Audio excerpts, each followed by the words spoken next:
And we are live. Assalamu alaikum, ladies and gentlemen. Today I am here with Dr. Morrow, who wrote the book Finding Farad. It's in my opinion the most important book on the topic. If you're researching the topic here in 2024, it's the book you want to start with. It'll lead you to other books, and it really helped me a lot to understand. What's going on with Farad Wallace or whatever, however you want to say his name. So with that, Assalamu alaikum, brother. Welcome, Dr. Morrow. How's it going? The ball's in your court. No, walaikum salam. I'm doing fine, alhamdulillah. How are you? Subhanallah, doing great, brother. That's fantastic. Well, let's just jump right into it. I I wrote a bunch of questions, and we're just gonna go straight from the top. So the research. So what popped out at me in terms of something that was missing, or something that I thought was missing, from some of the research work that I saw, was the and I'm not even know I don't even know if this phraseology is correct, but the indigenous sheikhs. I think I Okay. saw this. I think I saw this in Dannon's book. Was it Dannon who coined the term? Probably. Right. Um, I don't exactly remember, but so first question: what did you think about the indigenous sheikhs, and was this the main factor in African Americans being empowered and creating their own version of Islam? Yeah. So the term indigenous sheikhs, I know it's popular, and I know some, African American Muslims refer to themselves as, we're like the indigenous Muslims of this land to kind of distinguish themselves from like immigrants and the children of immigrants. However, when this term is used abroad, especially, but also here in the West, it confuses some people because when you hear indigenous, some people think First Nations, Native people, and so on. And there are indigenous people, literally indigenous people who are Muslims. But when you're a black person saying you're indigenous, it's going to confuse some people. But yeah, I mean, African American, Black American sheikhs, sure. Now, you've done a lot of work on these indigenous sheikhs and so on, and these Ahmadi Qadiani missionaries, and some of them who went rogue. You refer to them as rogue missionaries, and it's true. Some of them broke away, and they had to fund themselves. Some in ingenious ways. A lot of them were hustlers and so on, just trying to get by. Um, yeah. So the role of the Ahmadiyya. Hmm. Now, there is one section in my book that deals with the Ahmadi influence, or, the possible or potential influence of that version of Islam on the teachings of W.D. Farad. And there is no doubt that they did influence him. I don't believe he was an official member of their group. I don't think there's any evidence to support that. He did attend their mosques. He did read their literature, um, their commentaries of the Quran, and so on. And so he borrowed from them. But we have to kind of understand the psychology of W.D. Farad. He was a person who was going around. I mean, he viewed Islam basically, and it wasn't just Islam. It was like a banquet. It was a buffet. It was like not even that. It was like a grocery store. So he felt, at least in his mind, that he could pick and choose this and that and mix it together. He was just mixing ingredients and cooking them up like gumbo. So he was drawing from all kinds of different interpretations of Islam, many different traditions, but also he was taking things from from from from Christianity. Um, uh, from the Protestants and so on, many different groups. Um, yeah, even from like the Moors, the Moorish Science Temple of Islam. There's influence there. I mean, there's a whole list, a whole list. He was taking things from Muslims and from Christians, even from Jewish people. So yeah, and so your work is very interesting. If anyone wants to research the history of Islam among, Americans or Black Americans, I think the starting point should be this volume here, which is a history of conversion to Islam in the United States, by a scholar by the name of Patrick D. Bowen. He's got two volumes. Volume two is the one I have here, is the African American Islamic Renaissance, and it covers the period from 1920 to 1975. He also has another volume, volume one, I have it over here, which is a history of conversion to Islam in the United States, volume one, white American Muslims before 1975. And so it's the history of conversion to Islam. That was published by Brill. So one deals with like Black people, one deals with white people. He also has a third volume that he's been working on for like years and years and years. And I look forward to reading that as well. And so, you asked me about people like Sheikh Ahmad Din, Wali Akram, and all of these other people. And so, I went through this encyclopedia, and there are references here and there to some of these characters. Sometimes it's just a passing reference. Sometimes the author goes in greater detail. He devotes several pages, or quite a few pages on some of these people. However, so definitely that's the starting point, and I would encourage you to read what has been done. There's no point of reinventing the wheel. However, your focus is very precise and it's very specific. It's about the Ahmadis, the Qadianis, and so on, and their connection to Black Islam. So that's a very, very important line of inquiry and research. And I'm glad that you're publishing about it. You're digging, you're looking up articles, you're checking references. So this could shed a great deal of light on the history of Islam in the United States. And it's interesting to the Ahmadis as well. I mean, they would benefit from this. And I know that they have like historical researchers and websites where they study these things. And you're doing it as well. It's interesting. It's fascinating.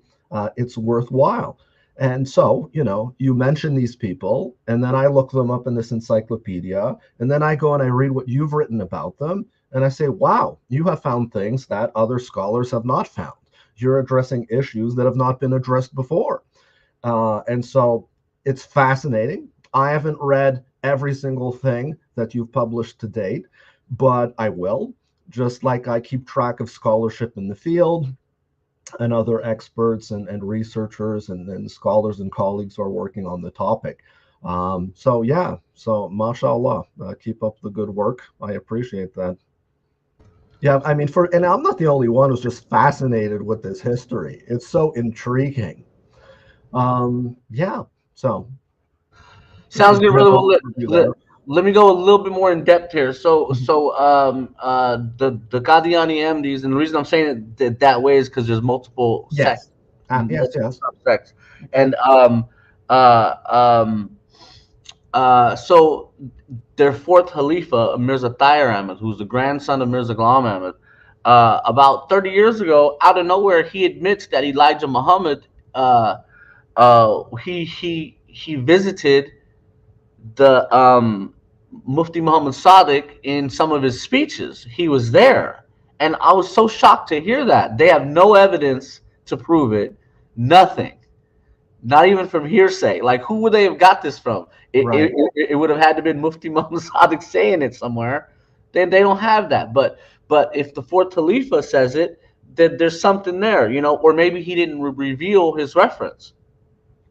Whatever the situation is, he says that Elijah Muhammad was there in 1921 at the Ford Motor Company, had some kind of meeting, and they had Mufti Muhammad Sadiq was allowed to speak to some of the workers or something like that. And then, like, I think right after the American Negro, I forget what it's called. It was like the Marcus Garvey yes.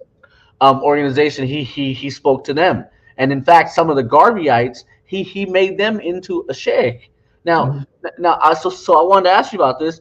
Is this? I mean, have you heard of any religious group? Because we know the Druze. You can't even be a member of the Druze. I don't even think they allow membership, right? But if you could comment on that, what type, how in the psychology someone is making you a sheikh, even though you're not qualified. And there was a white guy in there too from New Orleans, J.L. Mott, who went missing also, but he made him a sheikh. Mhm. So if you could comment on that. Yeah. So um, there are people who make all types of like wild claims.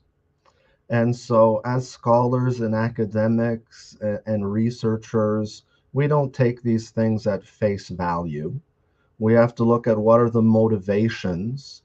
And we know that some of these religious leaders, um, they want to give themselves importance and validity and relevance. And so, like, they try to claim people. And so, you have someone like Malcolm X, and the black Muslims claim him, and the socialists claim him, and you know, even Osama bin Laden claimed him. No, come on, Malcolm X would never have been like a radical Islamist jihadist or anything like that. He was a very intellectual person. So all kinds of people try to claim these figures in order to boost their credibility and their importance and so on, right? So you know, maybe some of that is going on. And again, when you're making these claims like 70 years after the fact, or you know, 100 years after the fact, unless you can prove it, then it just doesn't hold water.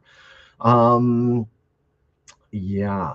Now, in terms of making people sheikhs, yes, we find a lot of this when we study about the spread of Islam in the United States, in the Western world in general, where you will have a convert who's like suddenly made a sheikh, right?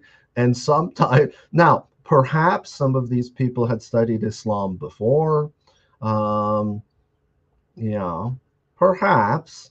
And so they had a good knowledge, or, you know, a relatively good knowledge of the faith. And so, what did it actually mean when they were saying this is a sheikh?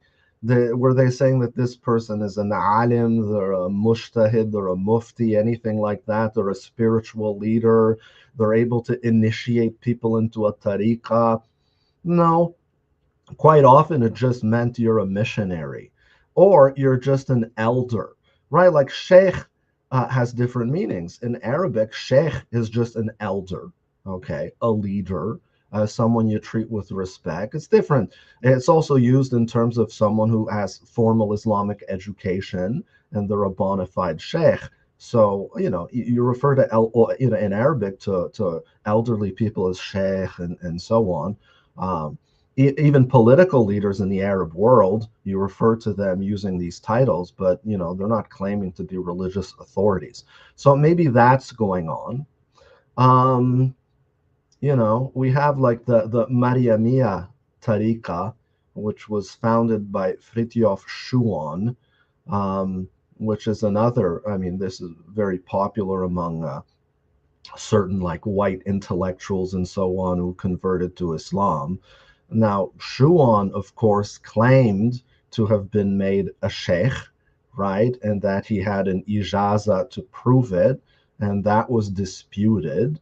And if he received one, it was just a general ijaza or permission to disseminate Islam. Or basically, he's just a sheikh saying, okay, you know, you got some pretty good knowledge, enough to do dawah, right? Enough to call people to the path. And that's very different than to say, like, you're a qualified sheikh, the leader of a spiritual path in Islam.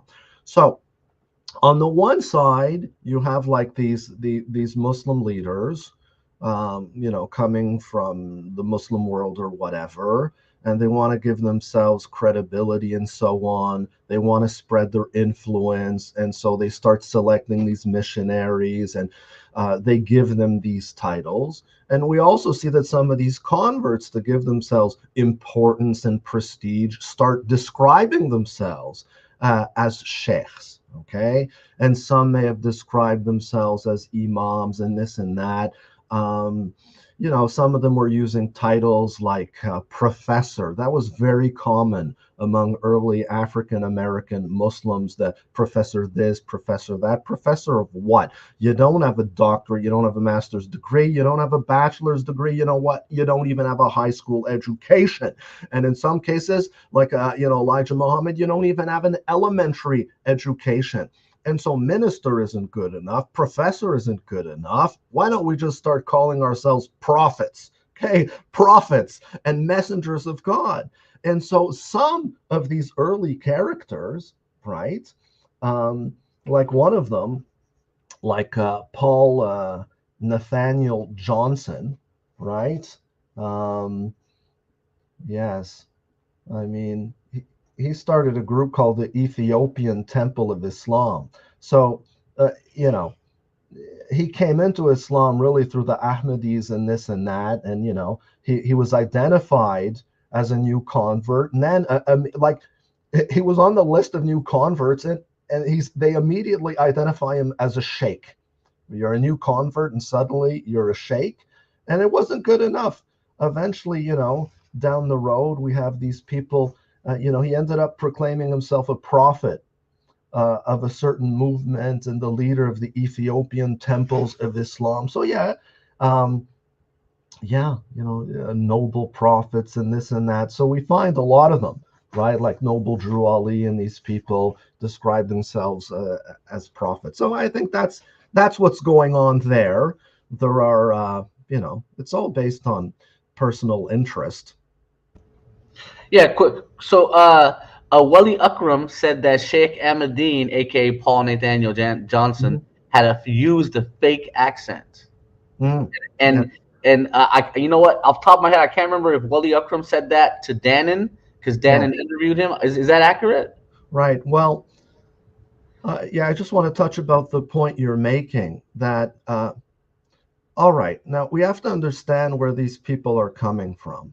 It was very shameful to be a Negro, as, they were described at the time. Uh, you know, to be a black man in America in the 1920s and the 1930s, this is something that they wanted to cast off. All right. And so, how did they do it? With Noble Drew Ali and his people, we are not Negroes. Okay. We are Moors. All right. And I mean, and they're still around. And I mean, once my wife and we were coming back from the airport. We just came back from abroad. Um, and, the taxi driver, African American, I mean, jet black. And he says, "Well, where where are you from?" And this and that, and then my wife mentions that she's Moroccan, and he says, "Well, me too. I'm a Moor." And my wife looks at me like, "Yeah, right, okay, right. I'm Moorish, okay. Now, what is a Moor?" Well, a Moor, that refers to people from, the Maghreb, from North Africa. It was a term that was applied to Moroccans and people from like Mauritania and so on. And so these people were primarily Arabs, Arab Berbers or Berbers, because you have Arabs who identify as Arabs and speak Arabic, and then you have like Berbers who were Arabized and so on and so on. And so yeah, so, some of them have lost their Arabic, but I mean genetically, culturally, and so on, they're Berbers, but they speak Arabic. And then you have like the pure Berbers.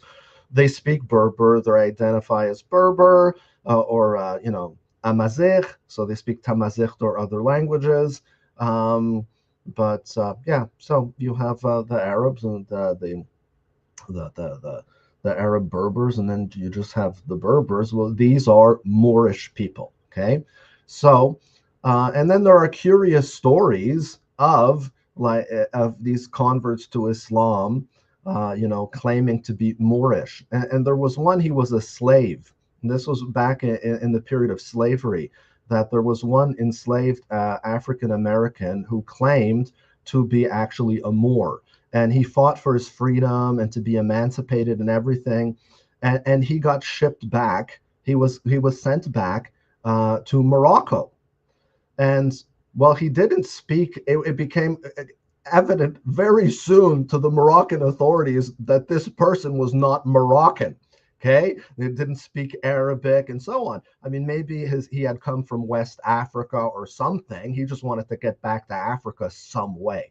So again, they didn't want to. On the one side, it's like black nationalism, and so it wasn't that. They want to flee being black, and so they identified themselves as Moors. Others identified themselves as Native Americans, as indigenous people, right? They claimed that they were Native people because there was less, shame in that than openly identifying. I mean, it was very powerful when Malcolm X started to refer to black people as black. It was very shocking. And then it went to Afro-American, African-American, Black American, whatever. So they claimed to be Moorish. Yeah, they claimed to be indigenous. And Master Farad was giving these people identity cards, making them like citizens of the Nation of Islam, and you are Asiatics. They weren't saying we're Africans, we're proud to be Africans, we want to go back to Africa. There was nothing like that. It's we are Asiatic, right? Instead of we're black. So that's what's going on there with that. Sounds good. In Sheikh Ahmad Din or anyone indigenous, I mean, in 2024, I think someone could learn Arabic in 6 months with online help. There's a lot of help. Like to learn in 2024 is so much easier. 100 years ago, because I found even a newspaper clipping that Sheikh Ahmad Din was teaching Arabic to his followers who didn't know if he's even teaching them the right Arabic. Here, let me pull it Right. uh, it seems like and yeah, everyone sees the word Negroes there. That's such a terrible word in 2024 to use. It's like, even though it's acceptable to say the Negro Leagues, and there's a lot going on with baseball right now with the Negro Leagues, and even with Willie Mays passing. I'm like a big baseball guy, so Right. I love baseball. I love Willie Mays, etc. I love the Negro Leagues. I remember Triple Play '96 had the Negro League players implemented in it, and you Mm, could unlock like Josh Gibson. yes. He's this amazing catcher and etc. So, that was a much different time, and you could run scam much easier. In the '90s, cops used to think I was Mexican, and I would just go with it. I would just Right. give them, like, what's my name, Jose. I could say Right. any. Forget the '20s and the '30s. In the '90s, you could say anything, and no one would double check. No one would know where you came from. No one would know anything. So, was And it? there were others too that, yeah, of course, um, they were claiming to be Arabs. Okay, right. You have Farad. He's saying he's from Mecca. Um, uh, some of these other leaders, they were claiming to that they came from the Sudan or things like that, and you just can't verify it or confirm it. Or they would claim that one of their parents was from the Congo or things of that nature. Now, um, one thing that disappointed some of the early converts to, well, as far as they were concerned, they were converting to Islam, and they thought they were converting to like a form of mainstream Orthodox Islam. But some of them realized that, wait a second, you people are not looked favorably upon in the Muslim world. I'm referring to the Ahmadiyya Qadiani. Um, some black people felt that they had been duped and deceived. And they were also using this thing. Like the Ahmadiyya first started trying to convert white people. And by and large, they did not succeed. Okay. And so some of them started to teach Sufism and so on. That appealed to like educated white people much more than just the other versions of Islam that were being taught. And so they couldn't get converts among whites, but the black people were very receptive to that message, and so they focused And sometimes among the Ahmadiyya, they'd have one missionary who would like focus on white people, and another one would focus on who had expertise dealing with blacks. And so they had to use this stuff, this rhetoric that, for they had to associate Islam with Africa, all right, and African culture and their roots, and to try to build up the pride of people. Okay, and so they were trying to reconnect with their heritage and their ancestry and the languages that they had lost. And some of them, they thought that they were learning Arabic, but and in actual fact, they were being taught Urdu. And so we have these missionaries coming here, right? And, teaching Urdu to black people. And then, they didn't know. But when they found out that actually this is a language spoken in like India and Pakistan and so on, they said, what's this? We want to learn Arabic, because Arabic, it's not from Africa. It's spoken in many parts of Africa, North Africa especially. And even if it's not like an indigenous language from Africa, it's at least the liturgical language of Islam. It's the religious language. It's a language of scholarship. So you're able to connect with Muslims, right? And so maybe not the average Muslim, but I've traveled far and wide in the Muslim world to isolated little villages of Muslims in like Vietnam and the swamps and stuff. And of course, I can't communicate with the local people, but there's usually an imam or a sheikh or someone, and you can get by in like Arabic with them in Fusha, whether you're there or you're in Afghanistan, or same thing in China. In China, I would, the average Chinese Muslim in the halal restaurant doesn't speak Arabic, but when you go to the mosque, at least you can talk to the sheikh, right, or the imam, and so. It's kind of like our international language. But yes, they were being taught Urdu, and they were thinking. And also, it was very popular, in the 20s and 30s and so on. Had you gone to Detroit and, Black Bottom and everything in these places, you would have found people in like all kinds of different garbs, foreign garbs and so on. So, yeah. But so, again, I find it hilarious and sad at the same time when I bump into African Americans who are dressed like Afghans, like you're dressed like a Pashtun from head to toe, okay? And or others that are dressed like Arabs, or they're dressed like Moroccans, or this and that, and they're so proud to be black, but everything about you screams you're a fake, you're an appropriator, and so on. This is not your culture. This is not your heritage. Why don't you wear African attire? All right. There are plenty of Muslims, black Muslims in Africa, and learn one of those languages, dress like they do. But a lot of these people, they've realized that, what do we have that's actually African? Besides some DNA. And in some cases, there are many African Americans who, even genetically, are primarily European. Okay, and I have friends and so on, and even relatives and so on that they identify as black, but they might be 20% black or something like that. And so a lot of them now who are more mature, they realize that, they may be of African ancestry, but they are in fact Americans, and they have been Americans for a long time. They're totally assimilated and integrated into this culture.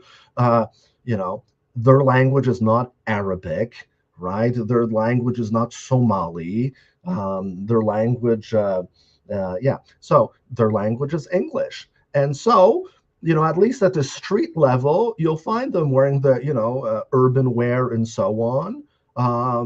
And they've developed their own like African-American Islamic fashion. And that's all fine and good. And I think it's a lot healthier than trying to be something that you're not. Be real, man. Right, and I was gonna say, so I grew up in like the 80s and the 90s. I think you're like like 7-10 years just ahead of me. But yeah, I saw the hip hop develop, and it was all about being authentic. Right. So Yes. hence the confusion Yes. Yes. Yes. of me coming across all this. I'm like, hold up, hold up. I thought we were authentically be yourself, whatever that is. If you're Mexican, bro, be Mexican. And in California, Mexicans got their own war of the North and the South. Right. Yes. Yes. Yes. You're not Mexican enough if you live north of Bakersfield. Or look, this is for real. Like Yeah. you need to know how to answer the question if a Mexican boy comes up to you and says, "Hey, where you from?" You got to know how to answer that question, Yeah. right? If you don't answer that question the right way, that might be a problem for you, right? So and for me it was easy because they always thought I was a norteño or something like that. I'd be like, nah, bro, I'm one of the Arabs or something. Even we Yeah. street slang, even though I'm not even Arab, but Right. he could understand it. Because to him, Arabs, Indians, Pakistani, what difference does it make? But Yeah. It's funny when you mentioned that. Like, I mean, I've traveled a lot through Latin America and so on, and I'd hear Mexicans talking about los turcos, the Turks, and in El Salvador, los turcos, and like los turcos. And actually, they're not Turcos, they're not Turkish people, they're actually Arab people. They're primarily Syrian Lebanese. They've been there since the 1800s, 1900s. They came in huge waves after before the fall of the Ottoman Empire and after the fall of the Ottoman Empire. But they're perceived to be Turkish people because I guess when they came across on their papers and everything, I mean, these Arab countries that we know today didn't exist. It was the Ottoman Empire. And so you were Ottoman, that was your citizenship, and so you were Turkish. But the Ottoman Empire was comprised of many different ethnic and racial groups and religious groups and so on. So I thought that's funny. Another funny thing I found in Mexico was they kept talking about these, these indios blancos, right? Right, these white Indians, like these peasants. They're Indians, they're white Indians, and I realized that they were actually Amish and they were Mennonites. Okay, but for a Mexican who drives a car, and you bump into this community and they're riding on like horse and buggies, and they're living like in the olden days, and they're wearing like really old-fashioned clothing, which kind of resembles the clothing that indigenous people wear. It's more on the conservative side. So like, they think that these people are actually Indians. They just happen to be white and they have, blonde hair and blue eyes. And they think they're Indians too because they speak a language they don't understand. They don't realize that they're speaking German, okay? They think that they're speaking like Nahuatl or Maya or something. It's like the level of ignorance is just like hilarious. Yeah. okay, and that's totally okay. So I always forgave it. Like, my first name is Bashir. People always mispronounced it. In fact, my number one nickname came from a mispronunciation from a Polynesian guy of my first name. So instead of Bashir, he called me Bush, like a bush.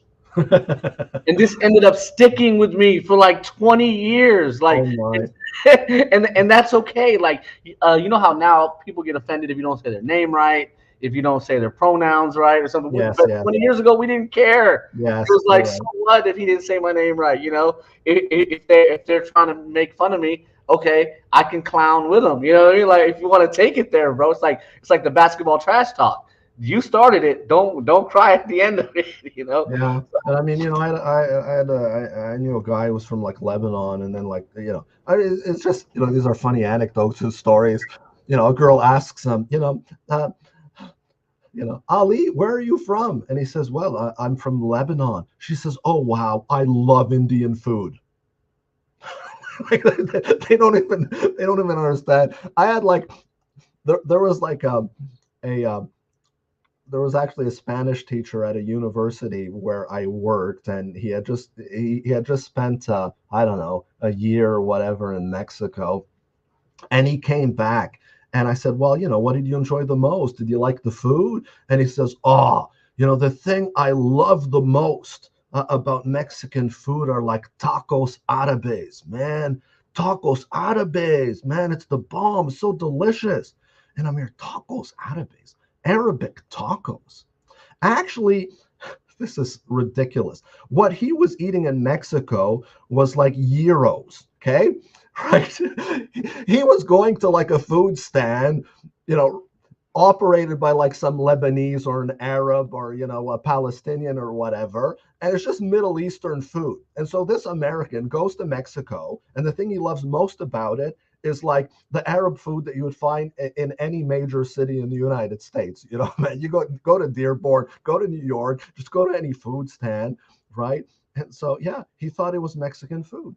Anyhow, it's funny. And Hilarious. But yeah, hey, there was all this confusion going on, and it still goes on among the. Well, I could tell you stories. I went to Iraq with a delegation from the Nation of Islam, and it was that. It was the most hilarious thing. It was the most hilarious thing. what Right? year? What year? Because the year's important. The year's important. No, this was just a few years ago. Okay, I don't okay, know, okay. it was like 2018 or something like that. I was there in 2018, 2019, something. So I go to Iraq, okay? And, you know, the brother I was with, he's there. He was so confused, right? And, and then we met like Iraqi officials, and like his question was, where are you hiding all the black people? Okay? Because he's been taught, like he's from like Gary, Indiana, and he grew and he converted to the Nation of Islam, and they taught him all of these doctrines from W.D. Farad that Arabs are black people, okay, right, and they're like the original man, and they couldn't understand. And another one, he kept going on and on because it's I don't know what the latest numbers are, but the amount of people who go on like pilgrimage to Karbala for Arba'in, it even surpasses the amount of people who go to Hajj. So I think they were throwing around numbers like 20 million people or something insane. Like that was like insane. And he was, how is it possible that there are millions and millions and millions of people here and not a single black person? Where are you hiding all the black people? Right? And the Iraqis were just as confused. Like, where are they getting these ideas from? But yes, like these type of notions, they're just lost on these people. Yeah, that Arabs are blacks. Now, there are Arabs who have black ancestry, obviously, because they descend from enslaved people, enslaved women, because the men were actually, the male slaves were castrated, so they couldn't reproduce. But a lot of Arabs in the past had concubines and slave girls who were from Abyssinia and the Sudan or whatever. And so there are some of them but they don't identify as black. That if you called them black, they would find it very insulting. They are Arabs through and through. They speak Arabic. They identify as Arabic. They're fully assimilated and so on. People don't understand that. If you go to Cuba, you go to Venezuela, you go to Peru, there are black people, but they do not identify as black. They identify as Latinos, they identify as Hispanics, they identify by their nationality. They're assimilated and well integrated, and there's no taboo about intermixing and getting married, irrespective of your ancestry, like in Mexico. You might be Polish in ancestry, you might be Lebanese, you might be indigenous, you might be a Spanish, you might be a mix of things. You're a Mexican. End of story. We're not going to divide each other based on the tone of our skin and how dark we are. Your identity is based on who you are in the present and how you identify, not about your past. And so their philosophy, we come from many people, but we are one. Now, again, if you consider the history of the United States, racism, slavery, segregation, and so on, and laws against miscegenation, and this like ridiculous one drop rule, that if you have like one drop of like black blood, then you're black. And so if that's the case, then maybe I'm black. Right? I was doing my genealogy and I went back for like, 15 generations and like, 5,000 ancestors. And I found that I had one who was an enslaved person. you know. So if this person came from Africa and he was like a, you know, he was a servant of like a, you know, the Jesuits or like French priest or something, well, you know, maybe I have one drop of black blood in me. Does that make me black? It's absolutely ridiculous. It's how do I identify today? So yeah. You know, I think about, you know, when it comes to like growing and maturing, you know, yeah, you have to get rid of all these nonsensical ideas and all these racial constructs that people have. But yeah, so anyhow, Yeah, and just a recent development in all of that. Drake is technically 50% black, but Kendrick still called him a colonizer, right? Right, right, funny. right. And he called him basically called him a fake, et cetera, Right, et cetera. So in the hip hop now, and you know, Kendrick's from the soil. You know what I right, mean? And right. like, yeah, Drake was at home. You know, he lived in. You know, we even look at that as, oh, this guy grew up rich. You can't be a rapper. You Right. Yeah. or forget rich. You grew up middle income. It's not Yeah. gonna happen. Not gonna happen. So And you know, on the same point, among Indigenous people in Canada and the United States, there are Indigenous people who are very, very white. And there are some that look more Indigenous, and there are Indigenous people who are actually black. But if you socialize with these people or you deal with all of these people, they all identify as Native people, as Indigenous people. Well, you know, whether they're Cree or they're Lakota or they're yeah, or different nations. So yeah, it's the cultural identity that matters. It's really not your like genetic composition. I mean, there, you know, here in Indiana, among the Miami Nation, I mean, some of them are so white and so pale. I mean, their skin is like porcelain. Their hair is blonde. Their eyes are blue, but they identify as members of the Miami Nation. And then, you know, I go to some powwows and so on in Michigan, and there are Indigenous people there who visibly are black because maybe the dad was black and the mother was Cree or whatever. They don't identify as black. I'm an Indigenous person, I'm Native. They identify based on their culture. Anyhow, but there's that. So there was a desire to flee from blackness. And ironically, a lot of white people, when they become Muslim, actually they're trying to flee from whiteness, right? They kind of like adopt like a foreign culture. You know, like she'll marry an Iranian. Now she thinks she's Iranian, right? And that's her culture. And yeah, yeah. So yeah, one of your other questions was about, you know, the Ahmadi lies about, you know, white converts. Now, if you're a missionary and you're being paid to bring people into the fold of Islam, you better show results. And this has been studied by some other scholars that they were boasting. They had like these ridiculous claims of the amount of people that they had converted to Islam. And then people went and they researched this and they found that, yeah, you know, a lot of people came into Islam, which is basically they showed up to the speech, right? And I'm serious, you know, and sometimes, you know, you go to like lectures and they ask you to sign in. I think most of these people didn't even know what they were signing, right? Like there might have been something at the top, maybe in Arabic, Ashhadu an la ilaha illallah wa ashhadu anna Muhammad Rasulullah, right? Right? And so they signed in, and you know, maybe they gave them a muffin and a cup of coffee, and then they sent this back to the Khalifa. Look, all these black people who are embracing Islam. But we know that very few of them were still identifying as Muslims, you know, even a couple of years after. The Nation of Islam also exaggerated its statistics, claiming that we have, again, you have to distinguish between actual converts. It's like, you know, it's like, who's a card carrying communist, a member of the party on their registry, and who like sympathizes with them, who's like a leftist. There's a big difference. And so, like, who sympathized with the Nation of Islam, but, you know, didn't really want to sign up or enroll, or quite often in these movements and the political parties and cults and association, you have to pay dues. You have to pay your tithe. You need to give like 10% of your salary and so on. And also some people, yeah, they agreed with the ideas, but the problem with the Nation of Islam is that they didn't like the discipline. What do you mean I have to wear a tuxedo? It's 100 degrees, right? What? I have to sell, Muhammad speaks or this or that. I don't want to sell bean pies. And the thing is, if you'd step out of line, there were consequences. No fornication. Oh, how many times have I come across like people say, yo, man, I really love Islam and stuff, but I really love women more, right? Okay. And that, if it weren't for that drinking thing, I'd embrace Islam. And I say, dude, just embrace Islam. Do you know how many Muslims drink anyhow?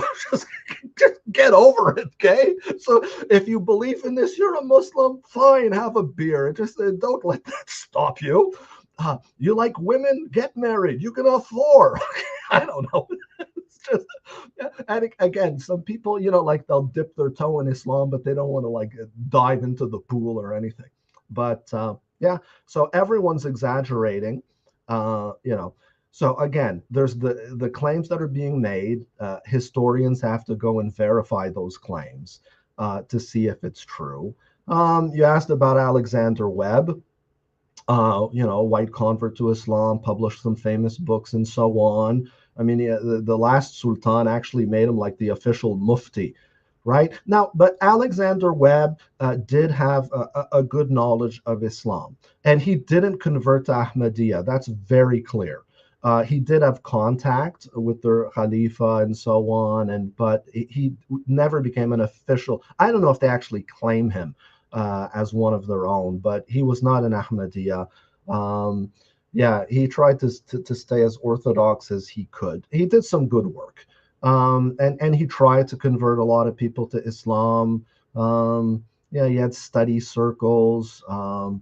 Again, but again, he's the figure that's long forgotten. I mean, the average desi or whatever has no idea who Alexander Webb was, but he is an important person in the history of Islam in the United States. And then you asked about this guy Charles, what was it, Sievwright or something? Charles Sievwright, yeah. I had never come across this name before, and I looked him up. Yeah.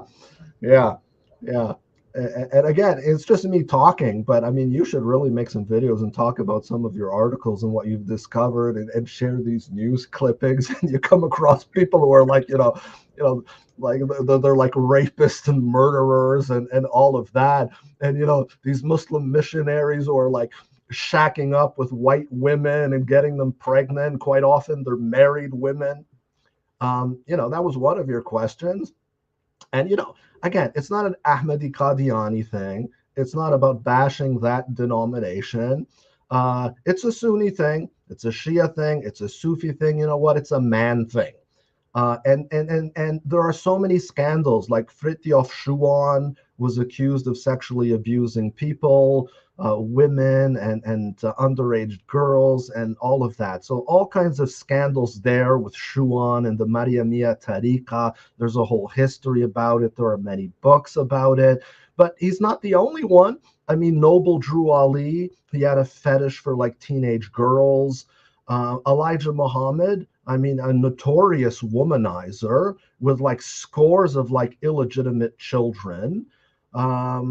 Yeah, I mean, some of his children were like, I mean, Nathaniel, one of his sons was a drug dealer, and yeah. So I mean, this is part of the human condition. People have shortcomings. People sin. Some people, I'm sorry, they're straight out hypocrites too, and they're wicked people, and they're scammers and deceivers, and they're cult leaders. Other people start off with the best of intentions, but power corrupts, and yeah, and absolute power corrupts absolutely, right? Yeah, I mean, it's not, we condemn Elijah Muhammad and say, MashaAllah, Warith Din Muhammad, oh, he brought the Nation of Islam back into Orthodox Islam. He practiced polygyny as well. That was illegal in the United States. He had multiple wives. One of them was actually a teenage girl, okay? And so he could have been old enough to be, her grandfather. And he's the religious leader. Now, if you have faith in a religious leader, can you truly consent, right? I am, I am the yeah, I'm I am the it's like someone saying I am the prophet of God, or I am God, marry me. I mean, if you believe in this person, can you really say no? Again, because there's your faith, and there are always scandals in the Muslim community. I mean, Numan Khan had his scandal. Even Hamza Yusuf has been again, I'm not getting into the veracity of claims, but people in positions of power and people in positions of importance are subject to this, whether they're religious leaders, whether they're political leaders. Now, sometimes there's truth to these allegations, but sometimes it's just like athletes, right? Yeah, I mean, he'll meet a girl in a bar, take her to the hotel room, and then she'll turn around and accuse him of rape. And maybe it was completely consensual, or maybe she should have known better. Or some of these guys, right? I mean, if you go to one of these guys, hotel rooms, you should expect to be raped. I mean, some, right, right? Yeah, some of these people.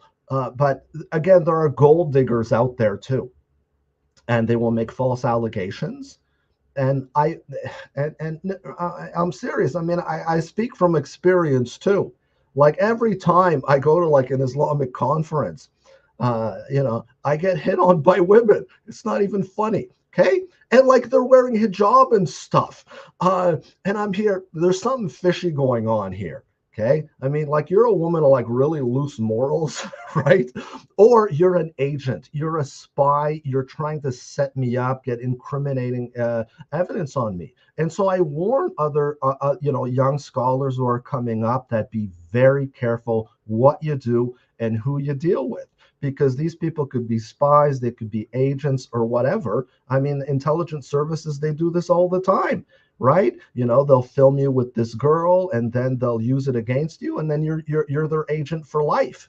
And I think this has happened to some Muslim leaders who are like really, really, really radical and everything and outspoken. And now they're all like wishy-washy and lovey-dovey. And it's like, that's not the same person.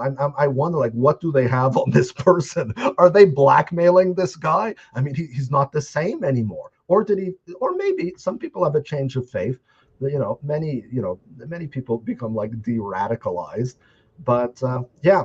Right. So let me comment on that, and of course we have to mention the Tupac case, because Yeah. as we know, the government, the FBI, and the CIA sent this woman in to do what she did.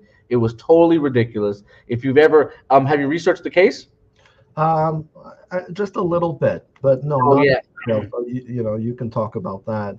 Yeah, just real quick, I've researched it in depth. I'm a big Tupac guy. Like my first five Right. most famous rappers are Tupac. Yeah. He's all five. No one else is close. A little bit of Razkaz, if you heard of Razkaz. Mm-hmm. But everyone else are like local rappers, and I don't listen to music anymore. But in my past, but yeah. So that's definitely in play. My issue there is the Ahmadiyya movement doesn't admit to it. We admit to it. We say Islam, Muslims will sin, and we say if a guy is convicted of it, we say it. We don't hide it. The thing about Mufti Muhammad Sadiq, the things he was doing were all swiped under the rug. And in fact, I was tipped off. And in fact, most of my big discoveries are tip-offs from anonymous. It's the weirdest thing. Right.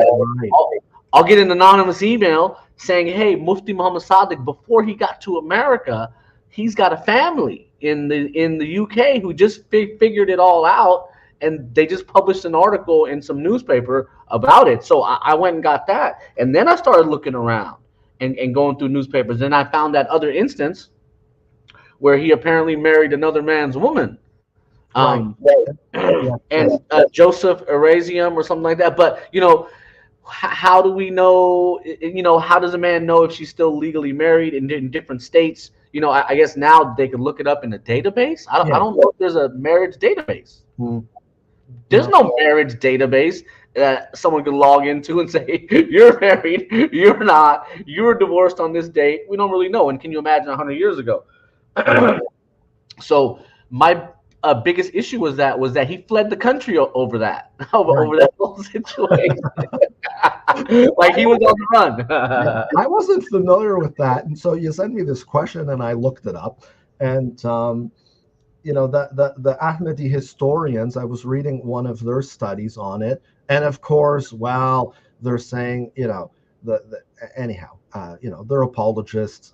They're defending him and presenting him as a righteous guy, and he wanted to keep in touch with his son in the UK and this and that, and he was doing everything Islamic. It was all halal. The child wasn't illegitimate. All these things.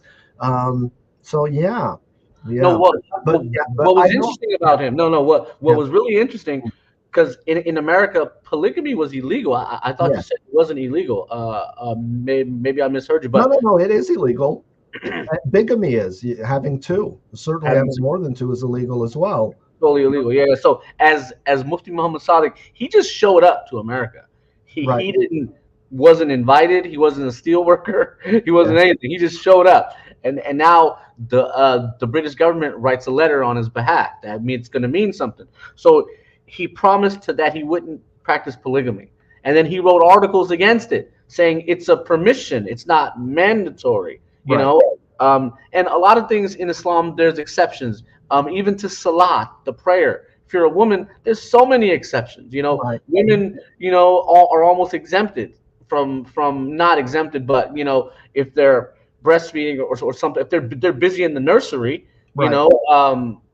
yeah. So my issue with that was that the Ahmadiyya movement didn't admit to it. They knew about all of it for 100 years. They knew this guy had other wives, other women. They didn't confess to any of it. We had to go dig it up and figure it all out, et cetera, et cetera. But okay, let me get us back. So let's Yeah. go back to 1923. Now, were there any Shia groups? And by the way, can you confirm Shia Islam is the biggest version of Islam, most populated version in America? Is that accurate?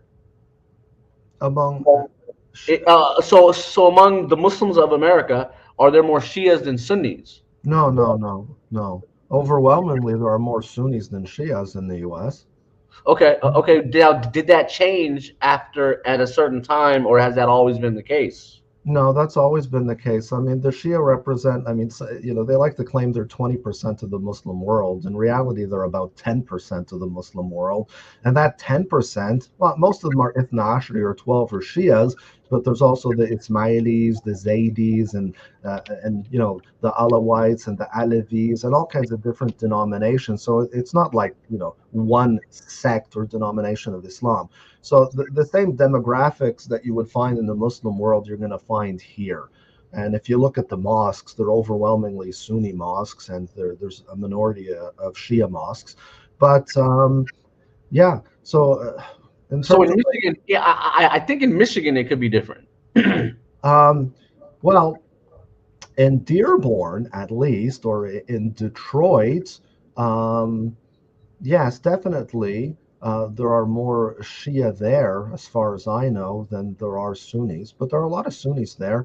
Dearborn is the biggest, contains the largest Arab population outside of the Arab world. And so, I visit Dearborn regularly. They have great mosques, fantastic food. It's like going to the Middle East. So yeah, so Yeah. that's So my follow up question on that: did any Shia groups? Have you ever heard of them empowering Black folk no, to become a sheikh? So okay. So and the Druze didn't do that either. Sunni no. Muslims didn't do that either.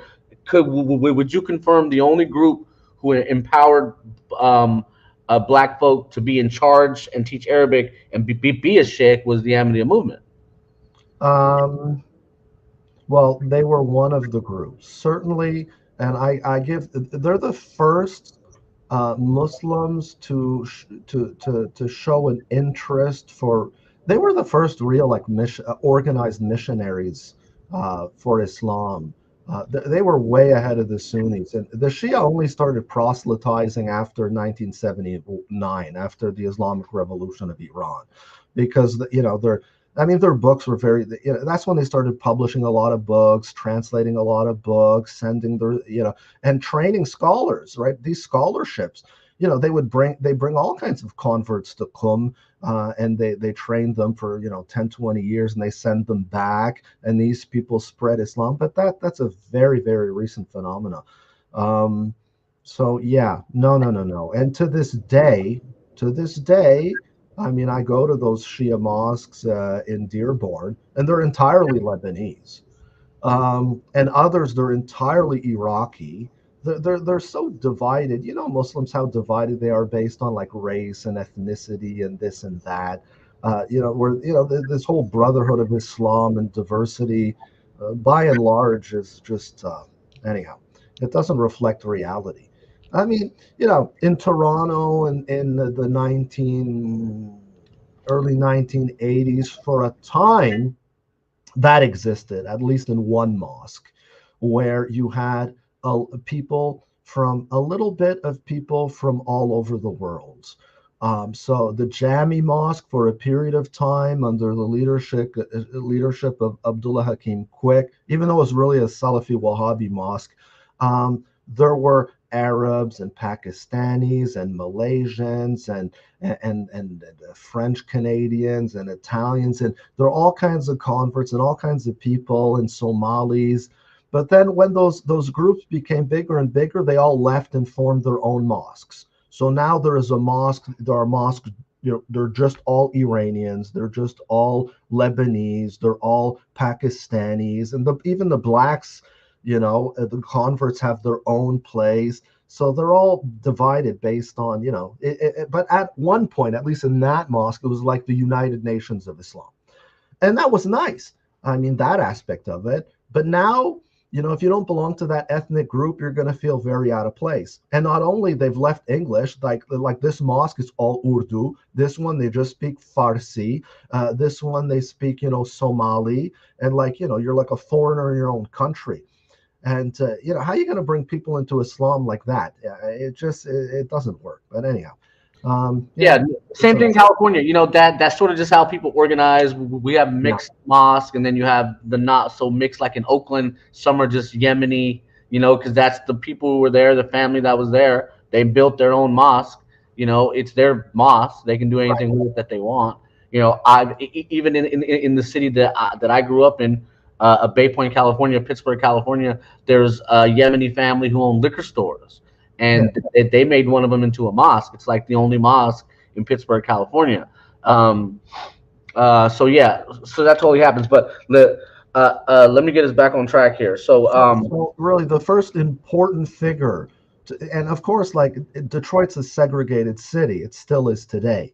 I mean, half of it is like black, and it's poor and it's miserable. And it's hell on earth. It's one of the most dangerous cities in the world. And the other half is Arab, and they're virtually all Shia, and they're Lebanese, and of course they all identified it as white, and they never. And there's like this one road that basically divides Black Detroit from like Arab Detroit. And there was one guy who crossed the train tracks, and it was Master W.D. Farad. Okay. He is the one who deliberately set out to Islamize those people. But here's the thing. Although he was active, disseminating Islam among poor Black people in Detroit, he never lived among them. He lived among the white people.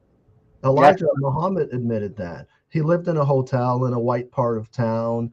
And also, all of the women he ever hooked up with identified as white. We know one of them was Native American.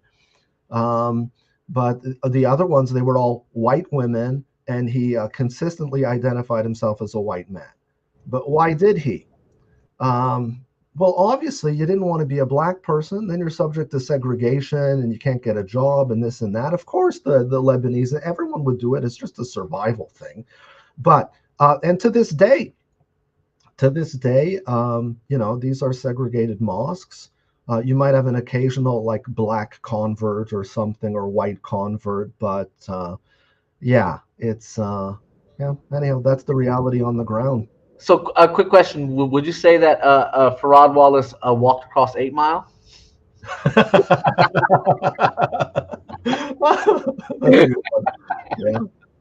No, I just want to throw it because because of course, come on, I grew up on the hip hop, so M, the D, Yes, Roy, yes, yes, yes. Yeah, that's a you good know, one. I love all them guys. So Now, the Farad, of course, he was a chameleon, and he was always, if he was hanging around Jews, he was saying he was Jewish.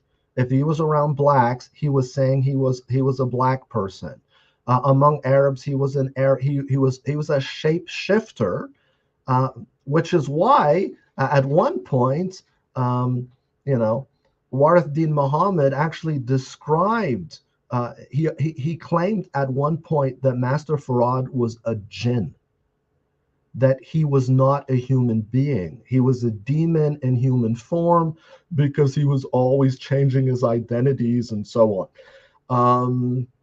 Yeah, and yeah, the first temple that they opened in Detroit was actually it was it was in the Jewish Community Center. Okay, so that had been the Jewish Community Center. That had been a Jewish part of town. And one of the, I think Bainan, whatever, one of the early researchers into the Nation of Islam, he had indicated that, Farad told him that he was Jewish and gave him his real name, which was a Jewish name. Now, of course, if you know Farad, you can't believe anything he says. Okay. Right? Maybe just wanted a free meal, right? And yeah, like I mean, he was a funny guy. Like he'd go into people's homes and he was eating like pork and chitlings and pig guts and whatever. And after he was finished stuffing his face, he would tell these people, "This food is disgusting, right? It's killing you. So now I will teach you how to eat to live." Okay, and then he would say, "No more pork for you," but that's what was on. That was, like he was hungry, man. He'd eat anything, right? And then and you are not Negroes, you are Asiatic, and your real religion is Islam. But this is either he was real hungry or he had real good manners, right? I mean, you're a guest in someone's home, you're not going to refuse the food, right?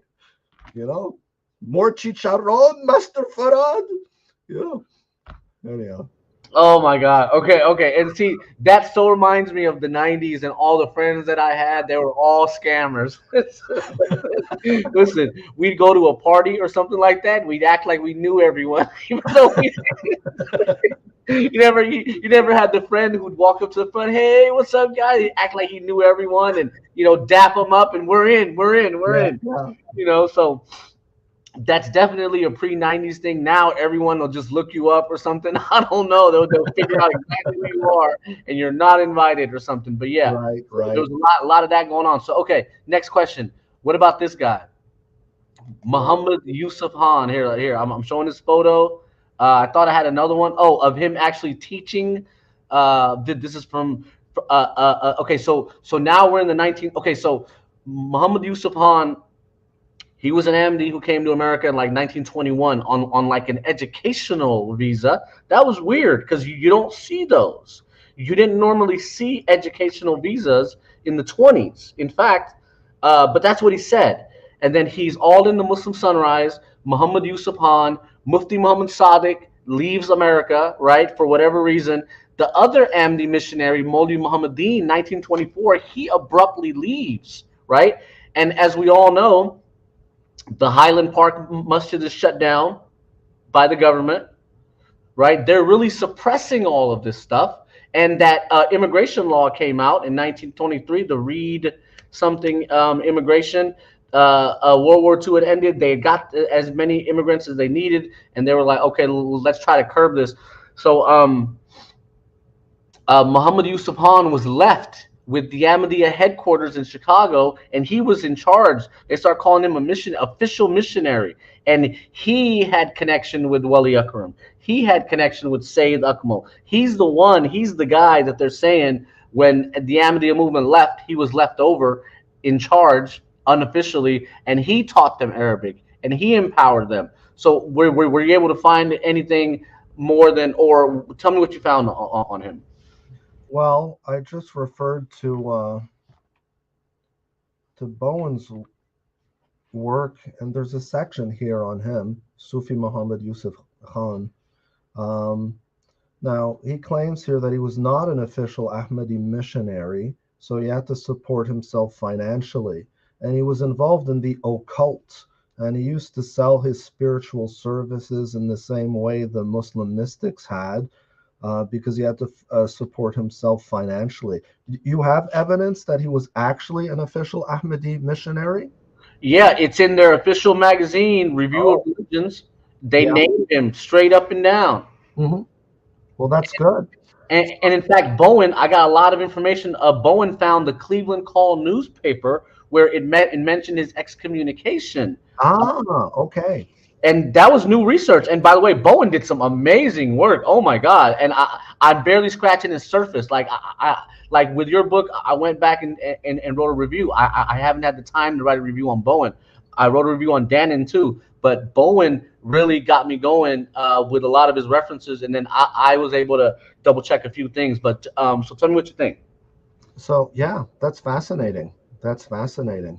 Yeah, and of course, um, we have to keep updating our findings and so on, based on the evidence. So this is just great what you've uncovered. So let me tell you more. He was calling himself a Sufi, Right. and Yeah, there's a lot about here about that. Right. Go ahead.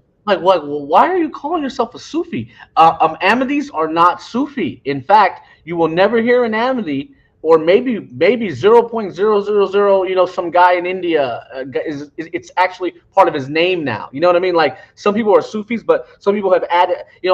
I've had students whose first name was Sufi. You know, so I don't know what they were doing, but the new Ahmadiyya missionary who shows up in 1928, he's also using the moniker Sufi Bengali, Sufi Mhm. Mutiar Bengali. So he's in Cleveland, Pittsburgh. The black folk in Cleveland start to rebel and say, "Hey, where's our money going? You Right. know, why is our money going to Chicago? And then from Chicago, where does it go? It's the Great Depression. We're all broke. How Mhm. dare you?" Yes. You know, you're going up to poor people, gleaning, taking their socks, bro. You're taking the socks off people, bro. Even the robbers, if they stick you up, they don't take your socks. You Right. Yes. know, Yes. Yes. you took that. They might check your sock, but they're not going to take it. And that was when they claimed 20,000 people in Cleveland, Pittsburgh area, and it was mostly more. It was just people showing up, as you said. So he ends up getting. They bought him a car. Hmm. Dannon says, "Brother, I was blown away. It's the Great Depression, and okay, maybe cars were cheaper in and around Detroit because there's so many being. Uh, I don't know. They're expensive. It's new tech. It's like having a phone. It's not cheap. But I guess I don't know. His congregation buys him a car. He's got all this going on, and then he's a tradesman, sort of like, didn't people say Farad or even the Alawite Shias were they'd sell dry fruits or something, um, import export trade? Sure.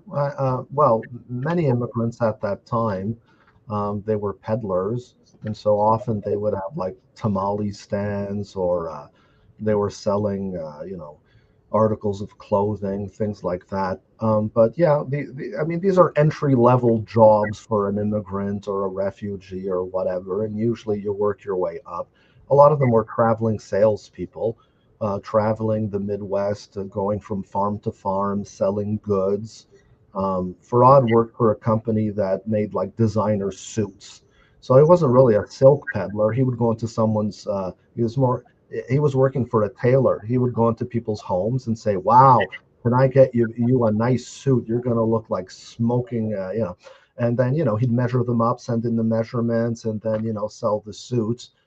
He did all kinds of odd jobs like that. Um, but yeah, So this guy is doing import export. He goes to British India yeah, from Detroit, which is pretty easy. You just jump on a ship. right. Um, and he's back and forth all the time. He gets him to pay for his trip to India. Brother, this is almost ridiculous, Mm, right? So he goes to India, and now the schism happens. This is the first big Ahmadiyya schism. Then you right. get Wali Akram. What do you think about Wali Akram and his beliefs? I've tried to uncover. What does Wali what did Wali Akram and others believe after they left Ahmadiyya? Did they retain the beliefs of Isa al-Islam? Because they're different, and jihad, and I think Wali Akram was also like anti-jihad and etc. So, what do you think about Wali Akram? Well, um, the thing with these people, and most people are not stagnant. They grow, they evolve, they mature. Some of the early blacks, they were interested in Islam, and they embraced Islam, and a lot of jazz musicians and so on. They came into Islam through the Ahmadiyya. Some remained Ahmadiyya. Others moved into like Sunnism. Some eventually may have become Salafis and so on. I know others because I know a lot of like old timers and old schoolers and people. I mean, yeah, I was like 16 years old, and I had, and my friends were they I mean, they had known Malcolm X, for God's sake. They were ministers in the Nation of Islam. I mean, my friends were in their 30s, 40s, 50s, 60s, 70s, and so on. So I was educated, and I was surrounded by these people. I guess I was a pretty weird kid. How many teenagers hang around with like, black imams or, like big white beards and everything. But, I got my knowledge from, not just from books, but like from people who lived through all of this. So yeah, some of them I mean, there was also when the nation broke up between the Nation of Islam, and then Farrakhan took over like the real Nation of Islam as the true teachings. Then Wardin Muhammad, some people followed that path. Others became Sunnis. Some became Shia as well after 1979 with the Islamic Revolution of Iran. So we can't speak in like general terms. You would have to track the ideological development of each individual, because they took different paths, and not all of these people remained in Islam their entire lives. Some people, they found other paths. So anyhow, that's the reality. No worries, no worries. So okay. Well, what about Saeed Akmal? And I had so he was in Pittsburgh, and he had his own schism in Pittsburgh, where him and I think his brother was pretty famous. I think his brother was let me try to find the photo. I thought his brother was one of the first black architects of Pittsburgh or something like that. Yeah. So he also broke away. So okay, let me see where. So this was when they also complained that Muhammad Yusuf and the other guy, Sufi Bengali, they were promoting Sufism to the white people, but something different to the black folks. So that's sort of where that came from. And Yeah. then okay, so Alexander Webb. What's interesting about him? He went to British India and refused to meet Mirza Ghulam Ahmad. Right. Like he went to Lahore, bro. That's Yeah. like a hop, skip, and a jump to where Mirza Ghulam Ahmad was. Right. So they sort of hid all that. And in fact, have you read Philosophy of the Teachings of Islam? It's like a famous. Yes. So one of those jazz guys, Yusuf Lateef, his PhD dissertation of 1976 was on this book. And this book was what they used in America as one of the major marketing pieces, because it was in English. In fact, Muhammad Ali, who we'll talk about in a sec, he translated it into English for the second time in 1910, and he alleged that Alexander Webb helped him with something. We don't know what, but Alexander Webb never admitted to any of it. However, so now recently, since I've made a big deal of it, probably, I wrote a whole essay on Alexander Webb and found all his old books and proved that he was never an Ahmadi. They're admitting to it now. Now they're like, okay, well maybe he wasn't. There's like other guys that they're claiming. Same thing in the UK, and in Ahmadiyya, there's women are forced to cover up. Especially in like their headquarters in Rabwa, right? They wear the whole thing. And I don't really have, however you treat your women is none of my business. But The white women, they were just posting their photos in the newspaper like it was nothing, showing their whole face and everything, So I thought that was interesting, but hey, maybe they did it for the press and the converts. I don't know. I mean, I've dealt a lot with the Ahmadiyya, and I never found them to be very strict about hijab. So what you're telling me is interesting. So I don't know. Maybe the situation is different in Pakistan, or Yeah, brother. My dad told my sister I, if she when she graduated high school, you shake the principal's hand, you're not coming home. It's over. oh It's my. over. You're Is this not. a cultural thing, or is it an Ahmadi thing, or yeah, how much of this is culture? How much is this? Because I've been invited and I've spoken at their conferences and so on, and they were quite lax in terms of. I mean, they did have sexual segregation, but they really, really minimized the whole hijab thing and the whole purda thing and so on. I don't know if that's just marketing. Um, Totally marketing. Totally marketing. Totally marketing. right. Yeah. And that's what they do, and that's what they're good at. Even though we've been showing a lot of new information on them, and there's been a lot of revolutions of ex Ahmadis and et cetera, et cetera. But that's a whole different thing. But okay, let's move on. So let's talk about the French and Syria in 1860. And by the way, we just got through one question. Like, what was that? Yeah, this is fun. And it's interesting, really, really, and I'm sure other people will enjoy it. It's a good discussion. Well, there was a French intervention in Syria after the 1860 Damascus massacre. A mob of Muslim and Druze, according to some accounts, they were like mercenaries. They attacked the Christian part of the city, the Christian quarter. So there was about over a week of violence, 8 days, they say, and that it left thousands of shops looted, houses, churches, monasteries were razed to the ground. So Emir Abdul Qadir, okay, from the Maghrib, yeah, according to him, and he was there, he said more than 8,000 Christians were killed in Damascus alone.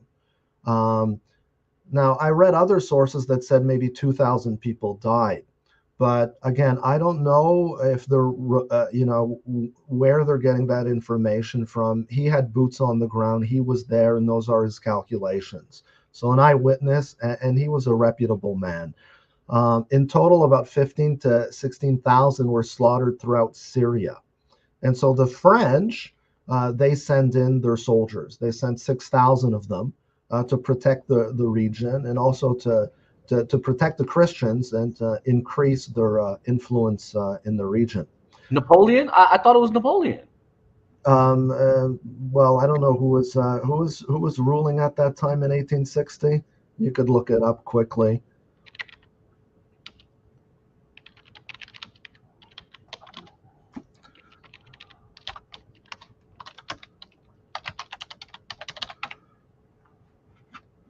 Um, Yeah, they say it was yeah. a Napoleonic campaign. Okay. So it was in office 1848 to 52, 46 to 73. This is Napoleon the Third, though. This is not Oh, Napoleon. got it, There's got it. Napoleon the Second, Napoleon the Third. Yeah. So, yeah. Hold on. Where are we here? Okay.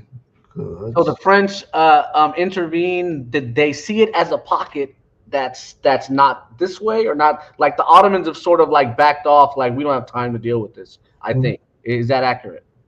Um, well, uh, I don't know what I can say about the Ottomans and what they were thinking at that time. All I know is Emir Abdul Qadir shows up and he sheltered Christians in his home. A mob demanded that he hand over the guests under his protection, and he said, "My brothers, your behavior violates the law of God. What makes you think you have the right to go around killing innocent people?" When they said he was a hypocrite for having killed Christians in Algeria, he responded, "You fools! The Christians I killed were invaders and occupiers who were ravaging our country. As long as one of my soldiers is still standing, you will not touch them. They are my guests. Murderers of women and children, you sons of sin. Try to take one of these Christians and you will learn how well my soldiers fight. And so Imam Shamil, who was, an important, revolutionary leader and so on, praised them for respecting the promise of the Prophet. Abdul Qadir responded that what I did was merely obedience to our sacred law and the precepts of humanity. As he explained, what we did for the Christians, we did to be faithful to Islamic law and out of respect for human rights. All creatures are part of God's family, and those most loved by God are those who do the most good for his family. The law of Muhammad places the greatest importance on compassion and mercy, and all that which preserves social cohesion and protects us from division. So, there's a difference between colonizers and imperialists and soldiers in arms, a military force, and just civilians. So he wouldn't have these people going around slaughtering civilians. So, yeah, that's interesting. Now, of course, all of this leads to whenever there incidents like this happen, it leads to exodus and migration and refugees. So there's lots of waves of immigration from this part of the world to the United States and elsewhere. Yeah. So yeah, and it's funny too. I mean, I was speaking to some Lebanese people, some elders, and they were telling me how, they would board these ships and they would pay for passage to America. And some of these people were like scammers. And so they took an entire ship and they dropped them off in Africa. And they said, welcome to America. And they just dumped them there. And so I forget the country in Africa. It's in West Africa. There's still a population of Lebanese immigrants who wanted to go to America, but they didn't make it all the way. They were jumped there. You save fuel and whatever, right? You maximize your profits. Yeah. Liberia. It had to be Liberia.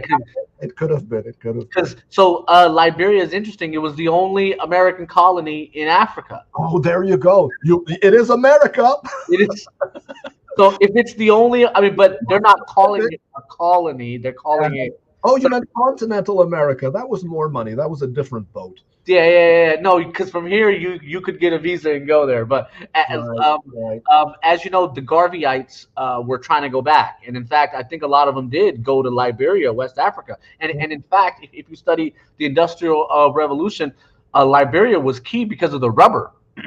Yes. And the Ford company, that's where they got their rubber from. Wasn't the company Firestone had a huge plant in Liberia? So Liberia, So anyhow, the French come to Syria and they're like, let's get these people out of here. They're Christians. Let's try to help them, right? So they end up going to Mexico also. Yes. Right. And Central America. I know one of my friends, one of his monikers is he's an Arabian Vato. Right. Yeah. And I know hella from South. I know hella Salvadorians, hella Nicaraguans. There was a baseball team out here called Nicaragua. It was a men's adult team. Right. Ticos, and then Costa Rican Ticos, and you can tell if you go to Central America. I've been there many times. Just based on someone's skin color, you can sort of tell how much European they are versus not, and even with the height.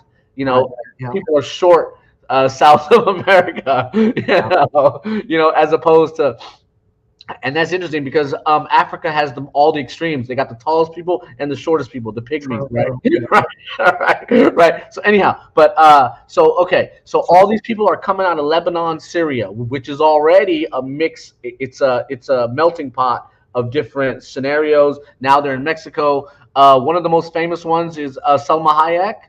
Right. Yes. And there's many more. There's many more. So okay. Shakira as well. Shakira's another one. Yep. Colombia. Now, there are millions of of Lebanese people of Lebanese Syrian ancestry in Brazil, in Argentina as well. Over 1 million. Right. So, yeah, and Many of them were Christians. Many of them were Muslims as well. And in Argentina, especially, a lot of them were like Alawites, and there's still, there's a lot of those people there, and so these people were coming to America as well. Yeah, in the yeah.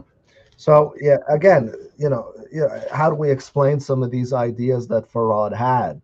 Well, there were people here with those type of ideas.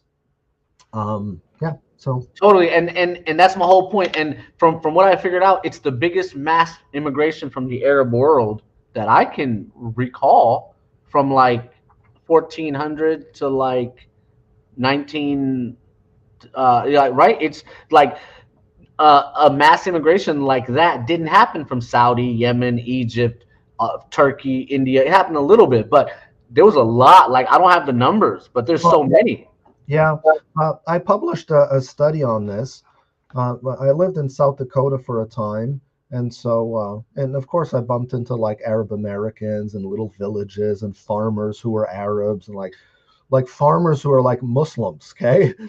Right? And it was like, wow, this is interesting.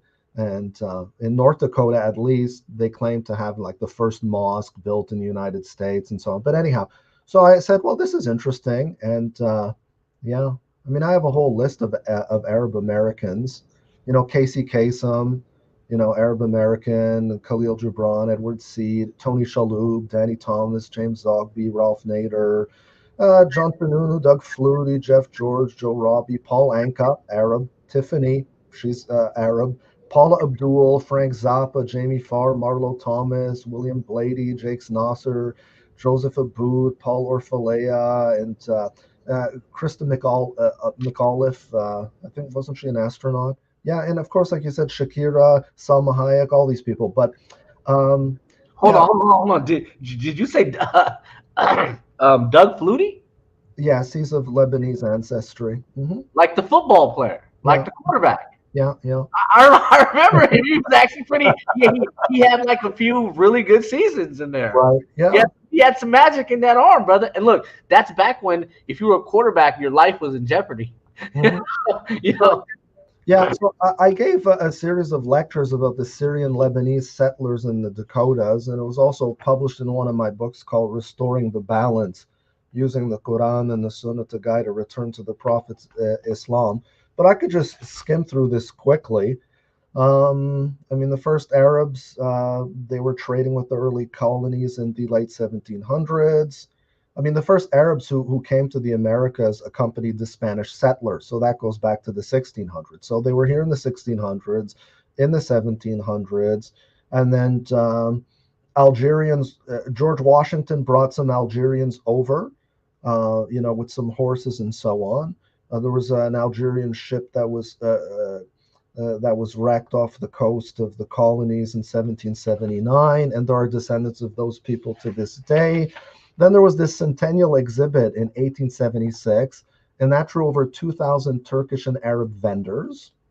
By 1900, the Arab population in Manhattan and Brooklyn was over 10,000. What else? By 1914, there were more than 100,000 Arabs in North America. 15,000 of them were infantrymen in World War I.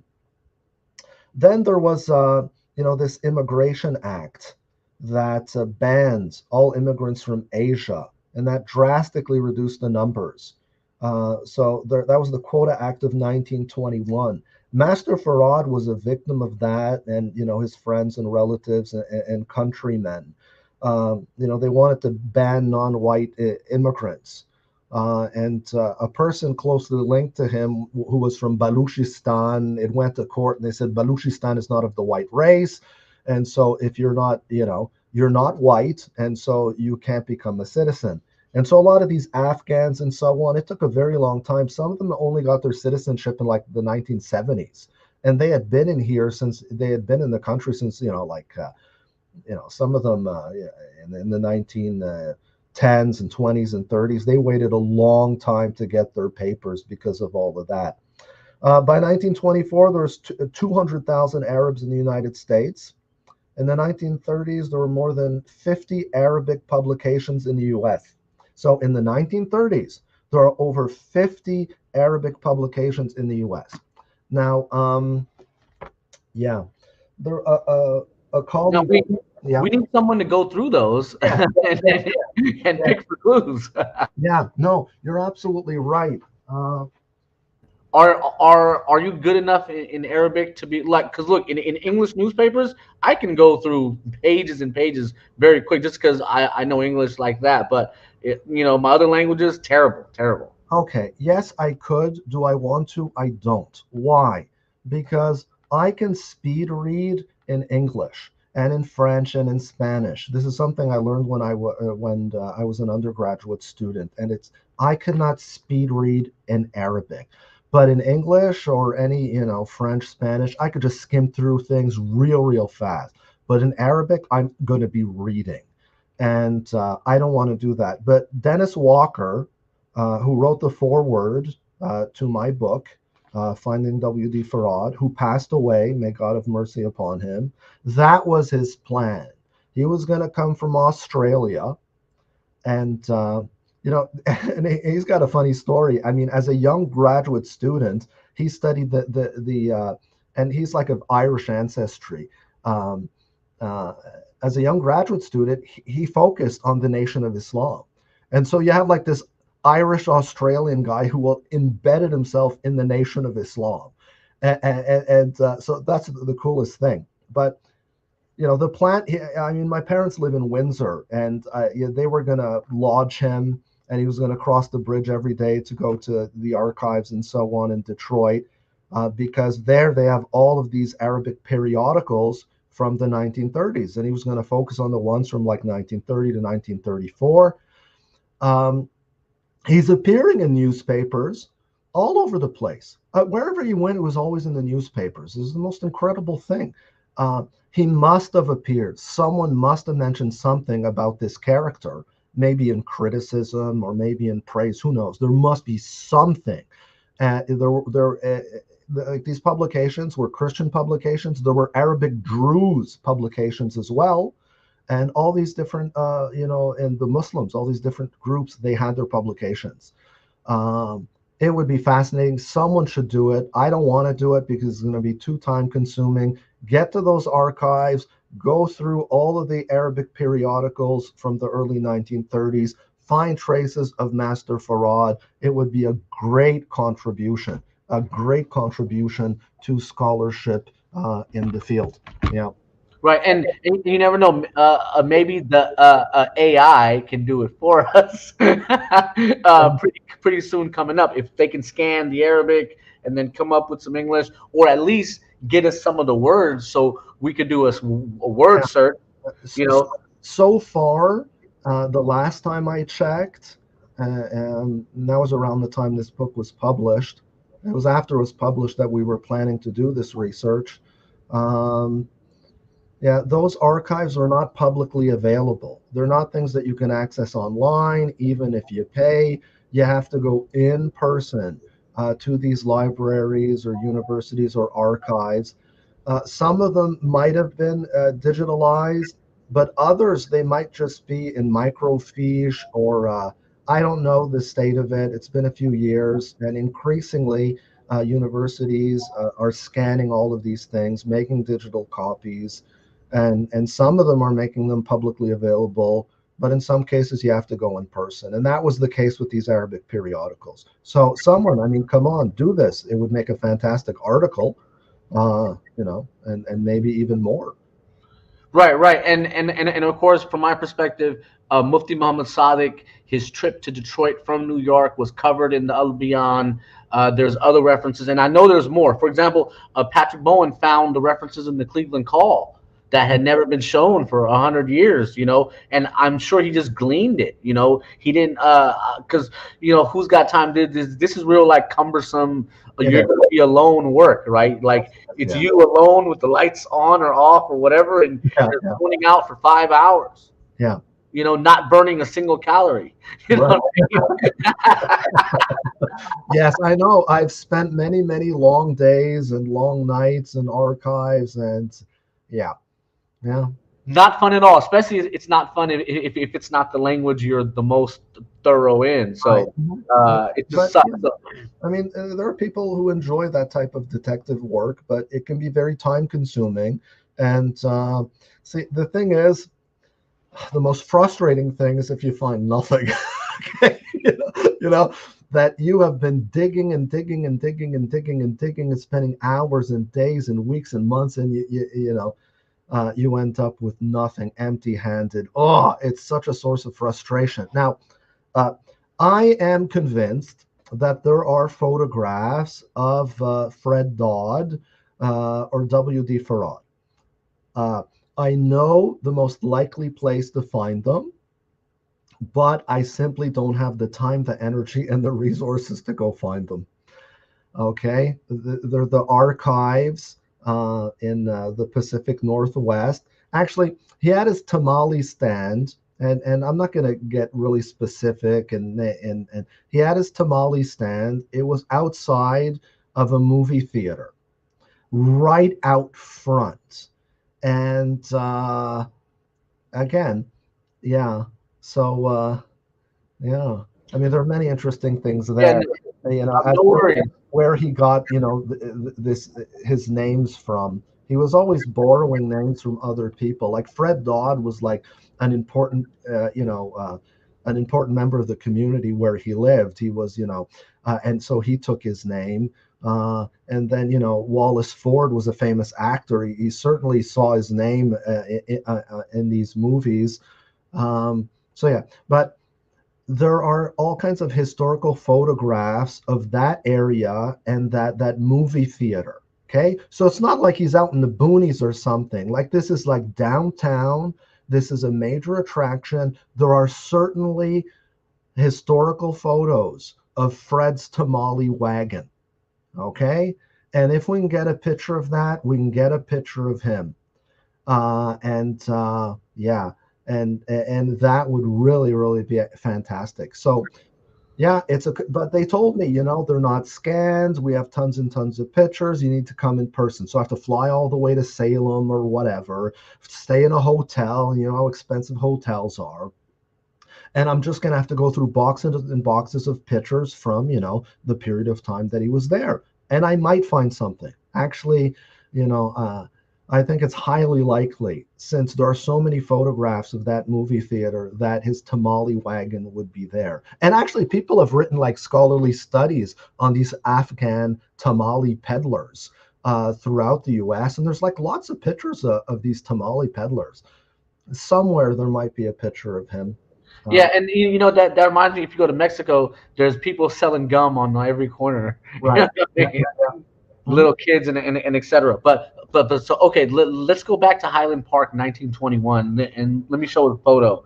Uh, this was the can you see that photo? This was in the newspaper. It was a mosque, arguably one of the first purpose-built mosque in America, not converted, built Right. from the ground up.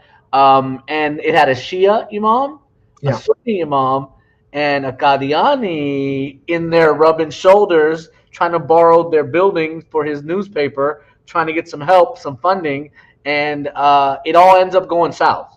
The 2 years later, the mosque is demolished, or maybe 5 years later, it was demolished. I know it was shut down.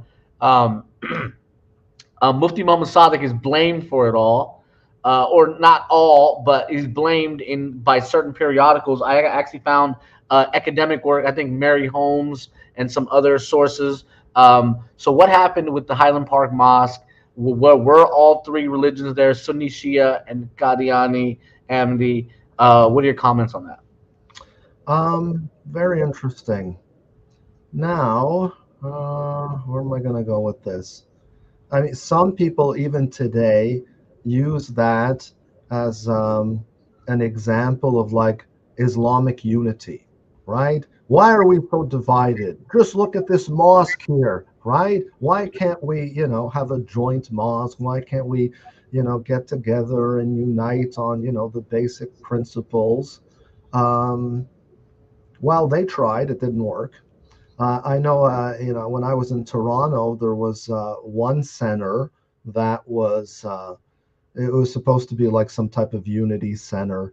I mean, they were like Sufi inclined Sunnis, and they were like Shias, like pro-Iranian Shias and so on. And for a time, this halakha, as it was called, survived, but eventually, yeah, like they used to have lectures. And so if it was like the Sunni sheikh who was talking, then the Shias would complain that there wasn't enough Shia content in it. And when the Shia scholar would talk, the Sunnis would complain that there's not enough Sunni content. And so then they started to have a lecture for Sunnis and a lecture for Shias. And they said, we're still united, but we just have different, majalis, right? And we'll come together and pray together. So we'll pray together, but in terms of our Islamic education, we want to do it separately. As you can imagine, that study circle, as it was called, it turned into being a cult, and they live on the Sunni members live on a compound in out in the middle of the boonies in Canada, but it disintegrated. But here we're talking about an early effort. Was that the only one? No. I mean, even like that mosque that the Ahmadis had in the UK, I forget the name of it. The Woking? Yes, the Woking Mosque. Like they say that it was an Ahmadi mosque, whatever. It was very mixed at that time. Many people attended that mosque who were not Ahmadis. There were Sunnis who went there. There were Shias. Many different people went. Like when there's no mosque and suddenly there's a mosque, people tend to congregate, and from different backgrounds and different denominations. And you need to understand this period of time. So Muslims were a superpower. We had one of the greatest empires ever, the Ottoman Empire. It stretched from Europe into the Middle East and North Africa and everything. It was just massive. That was like Islamic power. And so it collapses. And then the mighty Ottoman Empire ends up being Turkey, tiny little Turkey. And they barely started recovering, under the rule of Erdogan. Their military, their economy, and everything. It took a long time for them to acquire strength. And then, this mighty ummah is, divided into, Lebanon and Syria and Palestine and Saudi Arabia and Iraq. They just, anyhow. So the colonizers, they chop it up into little pieces and so on, to weaken them ultimately. So during that period of time, there was like pan-Arabism, pan-Islamism. There was an effort on the part of some Muslims to create some semblance of unity, right? So these efforts are part of that spirit. Also, from what I've learned and from what I've heard, the Ahmadis were not as I don't know. They were not as extreme. This is what I'm told in their beliefs back then. They weren't that dogmatic. There was a little bit more flexibility and openness to them. And you see that in the fact that their early mosque, even the one in Chicago, they were really mixed mosques. And sometimes I think that it was basically the leadership and maybe the imam that was an Ahmadi, but the congregation, they might have been a minority. Maybe the majority were comprised of Sunnis, Shias, all kinds of different people. I mean, I even know Druze who go to mosques, right? Usually, and again, and the Alawis, they don't even go to mosques. But again, where do you connect with people who speak your language, share your culture, and so on? So I think that's what's going on. And also, you have to remember that Shiism during that period of time was very different from Shiism today. Okay, right? And again, I talk to elderly people and everything, and they come to me and they tell me, I had one brother, I was in Dearborn at a masjid there, and he came and says, Dr. Morrow, can I ask you some questions? I sure, yeah, what? He says, my mother says that, Shiism, like Islam, was very, very different when she was growing up, right? Um, that, she doesn't recognize this type of Islam, of Shiism that's being practiced now. He says, is this correct? Was it different? She says there were basically no difference between Sunnis and Shias when she was growing up in Lebanon. Um, and I say, well, yes, all religions evolve. Okay. And so one of the dominant forms of Shiism since 1979 is this political Shiism. All right. Um, it's a very militant form. It's like Shia Islamism, right? And this is Khomeini's, child, all right? Now, there are also other Shias who are like traditionalists, all right? And that would be the seminary in Najaf. Those people are very, very traditional. They're very apolitical. So there's like an activist Shiism and there's a quietist Shiism.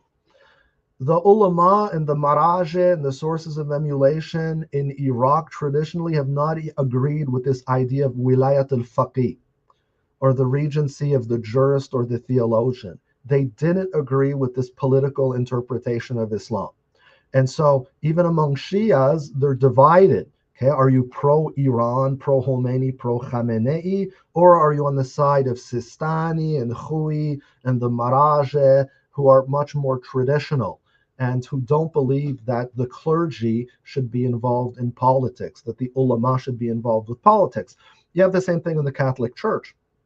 Ernesto Cardenal, who was a priest and also one of the leaders of the Sandinista, who became the Minister of Culture, he was scolded and reprimanded by Pope John Paul II for his role supporting the Sandinistas. And he was actually barred from celebrating the Eucharist and so on. It was only the current Pope who actually removed all those sanctions on him, because he says, how dare you fight for this communist movement and so on. And the Pope had been Polish. So in the Christian tradition, priests should not get involved in politics. Why? Because people don't like politicians, right? And so it's one thing to say, I hate this leader and this is a bad government. But if he's wearing a turban and he has a big beard and he says he's the representative of the Mahdi and so on, you're not just going to hate him and his policies and his government, you're going to hate Islam, right? You shouldn't conflate both. And so the ulama in Iraq have been also very, very concerned about that, the bad image that they've been giving to Shiism. So if you look at the early Shia leaders, like Jawad Shiri, I think is his name, the founder of the Islamic Center or whatever of America, that big beautiful mosque there in Dearborn, and you read his literature, very, very moderate in their Shiism. There was a movement during that period of time, and it still exists to this day, which basically means rapprochement, right? There was an attempt to bring Sunnis and Shias together. Instead, they were moving away from all that sectarianism. So, and you still find this, in Dearborn, like the descendants and so on in these families. There are some mosques there in Dearborn that are they're like Hezbollah mosques, Lebanese Hezbollah mosques, and others that are like really, really radical supporters of Iran and the Revolutionary Guards and everything. And then you have others who, no, they're not down with like political Shiism. They want to be active members of society. They love America. They love the United States and the opportunities that it's afforded to them. They might not necessarily agree with certain foreign policy decisions, but they're certainly not anti-American. They're very proud to be American, and they want to work within the system. And then you have these other mosques. It's basically death to America, death to America. America's the great Satan. So even among the Shia, there are many different shades in terms of their thinking. So it would have been a moderate form of Shiism. and there was certainly an attempt to to help these different groups coalesce or work together or at least coexist. Um, yeah, but it doesn't change the fact that there might have been people who had some really radical ideas theologically, because where else did Farad get these ideas? Yeah. Right, right, right. Sounds good. And for all the viewers out there, if you want to read about Shiaism and the emergence of the Safavid Empire, which was really the big push, they had like a 200-year war or like a 100-year war with Oman and the Portuguese. Is this whole thing about how did the Safavid Empire flip to Shia overnight? Imam Bukhari, for God's sakes, is from Persia. I think one of the other, it was Sunni for a long time. How did it flip? Was it over weapons? Weapons from Europe that helped them beat the Portuguese? That's a whole different thing. Feel free to look that up. But okay, just knocking down these questions. We've been going for a while here. So okay, now let's talk about the Master Masons, just really quick. The Fez, the Syria Mosque, the Shriners, and I just thought the hats were interesting. Some people even in the Ahmadiyya movement, they wear the Jinnah cap. That's how you could tell he's an Ahmadi. He's wearing a Jinnah cap. You could tell from the hats, but you'll see the Fez. Even Zafrullah Khan, who was a famous Ahmadi, he wore the Fez hat. It was like a thing. So and then let me show a photo of the Syria Mosque. Can you see that? It was like a theater or an auditorium. So if you could, and we're coming up on 2 hours, trying to end this in 2.5. So if you could briefly touch on those three things and enlighten us on what that is and the connection. Yes, I'll try to be brief about this. Many Muslims, the old timers, they came into Islam through Freemasonry. Or through the Shriners. Again, whether they were white, there were like white Masons, but there was also like a black equivalent of Freemasonry, and so on. So for a lot of people, that was their first taste of Islam and like Islamic symbols. And it might have been confusing, and I think it was for Fred Dodd, when he arrived in the Pacific Northwest. And I have a whole chapter about that, about the Masons and the Shriners and so on. I mean, you're a Muslim and you arrive in this foreign land and you see your symbols, and they're describing their centers as mosques, right? The Allah Mosque and this and that. And so maybe, and we know absolutely that a lot of these immigrant Muslims, they joined the Freemasons or the Shriners and so on. A lot of them were, of course, it depends on the age that they came here, but the adults and so on. It also depends on their social class. But a lot of these early Muslim leaders in America were actually Freemasons, and they had been Freemasons in the Sudan. They had been Freemasons in Afghanistan. They had been Freemasons in Egypt. I mean, even the founder of the Muslim Brotherhood, Hassan al-Banna, was a Freemason. Many other of these early Muslim leaders and so on, they were also into Masonry. So yes, yeah, and it continues to this day. I still know Muslims who are Freemasons and so on, and members of these organizations. So for some people, that was the gateway to Islam, right, at least among the converts. And then again, some of these immigrants and so on, they were already Masons and Shriners and so on. Right, right. And the Shriners are interesting to me because I guess I grew up around them. Being here in America, there's even like hospitals that they support as like nonprofits. So it's all just very interesting. Something even more interesting than that, Mirza Ghulam Ahmad had on one of his books, he had like Mason symbols, and we weren't able to really, here, if I can show it to you. I'm not sure if you can see that, but on one of his books in 1900, we were like, what's going on here? Why does he have this?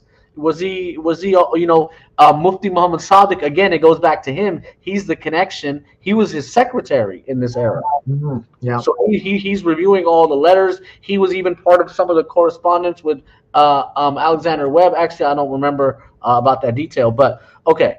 No worries. They're all wearing the fez. Everywhere I go, even Saeed Akmal, after he left Ahmadiyya, had his own thing going. He still wore the fez. Totally okay. So yeah, I mean, if someone who, for someone who aspired to get ahead in life, in a colonized Muslim majority nation, joining the Masons was to mingle with upper class, the upper class British or the upper class French. And so you're part now of that elite. And then wherever you go, you're part of this, these so-called secret societies, and they're supposed to help you get ahead, and it's easier to get jobs and this and that. They help each other out. So, yeah, that was certainly going on. That's interesting. I hadn't seen that before, but does that indicate that, he himself was a Freemason? I mean, I know a lot of people allege that he was an agent of the British and things like that. I don't know, but I know that the Muslim Brotherhood, their initiation ceremony is just like the initiation ceremony into the Freemasons. And it was described to me by a brother who had joined the Ikhwan al-Muslimin.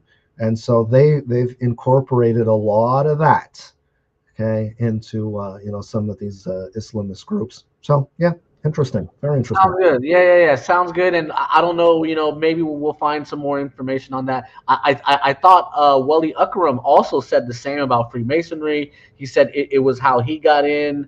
I don't remember off the top of my head, but okay. Moving on. About 10 years ago, or 7, 8, 9 years ago, the work of Fatima Fousi really affected me. I saw just videos. I wasn't able to find it or read it. I'm still working on getting a copy of her PhD. But what is Fousi talking about? And was it basically misinformation that was also fed to her about Muhammad Abdullah and etc.? And what are her? If you've read her work, what's her strongest reference? Because she said in the video, there's newspapers announcing his arrival in Australia, or not Australia, in Fiji, or something like that. Tell us about Fatima Fousi and her work.